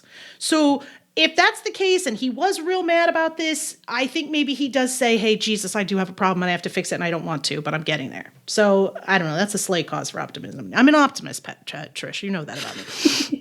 That's why we work, right? Yes. I'm naturally slightly Yes. negative. This is my British tendencies to be slightly more downcast. Too much rain. This is me. It's me as an American. Everything's going to be great. I think we have to wrap it up, Trish. We're running the risk of going way too long here, but we covered some pretty decent topics in pretty ebullient ways, is the best way I would describe it. It'd be interesting to see what people think. Yeah, we'll wrap here. You know, these are going to be quite emotional topics. So, you know, if you feel differently, if you have any feedback, any questions at all, we would love to hear them. I know you don't. I don't consider everything we say as the only opinion. Oh God, no. So yeah, please let us know what you think, what you agree with, what you disagree with, how you think the next few months are going to go, and let us know how you feel. Let us know how the things that happened in the last few weeks made you feel, because I think so much of this is emotionally driven, and this is how we spend money on this industry. And so that would be great. So you can email us at trishandsarahpod@gmail.com. and we will endeavour to give you as much detail back as we can. You can find us on Twitter at Trish and Sarah, at Trish and Sarah. And you can also find this pod on YouTube if you wish to watch it back in that way. Some people like YouTube. We thank you all for being back with us, and hopefully you've got something out of this discussion. Please start correcting anybody that just says all old men hate blood. Show is produced by the lovely Leah from Tunnel Talk, my favourite story-based podcast of the week. I am in absolute debt because I forgot to do this last week and I need a good slap for it. But Leah is absolutely fundamental to everything that we do here. Thanks for being with us again this week. Hopefully you found this thought-provoking and giving you much to think about. We'll see you again in 2 weeks where maybe the world changes again. Who knows? Until then, I have been Trish. I've been Sarah. And we thank you for listening.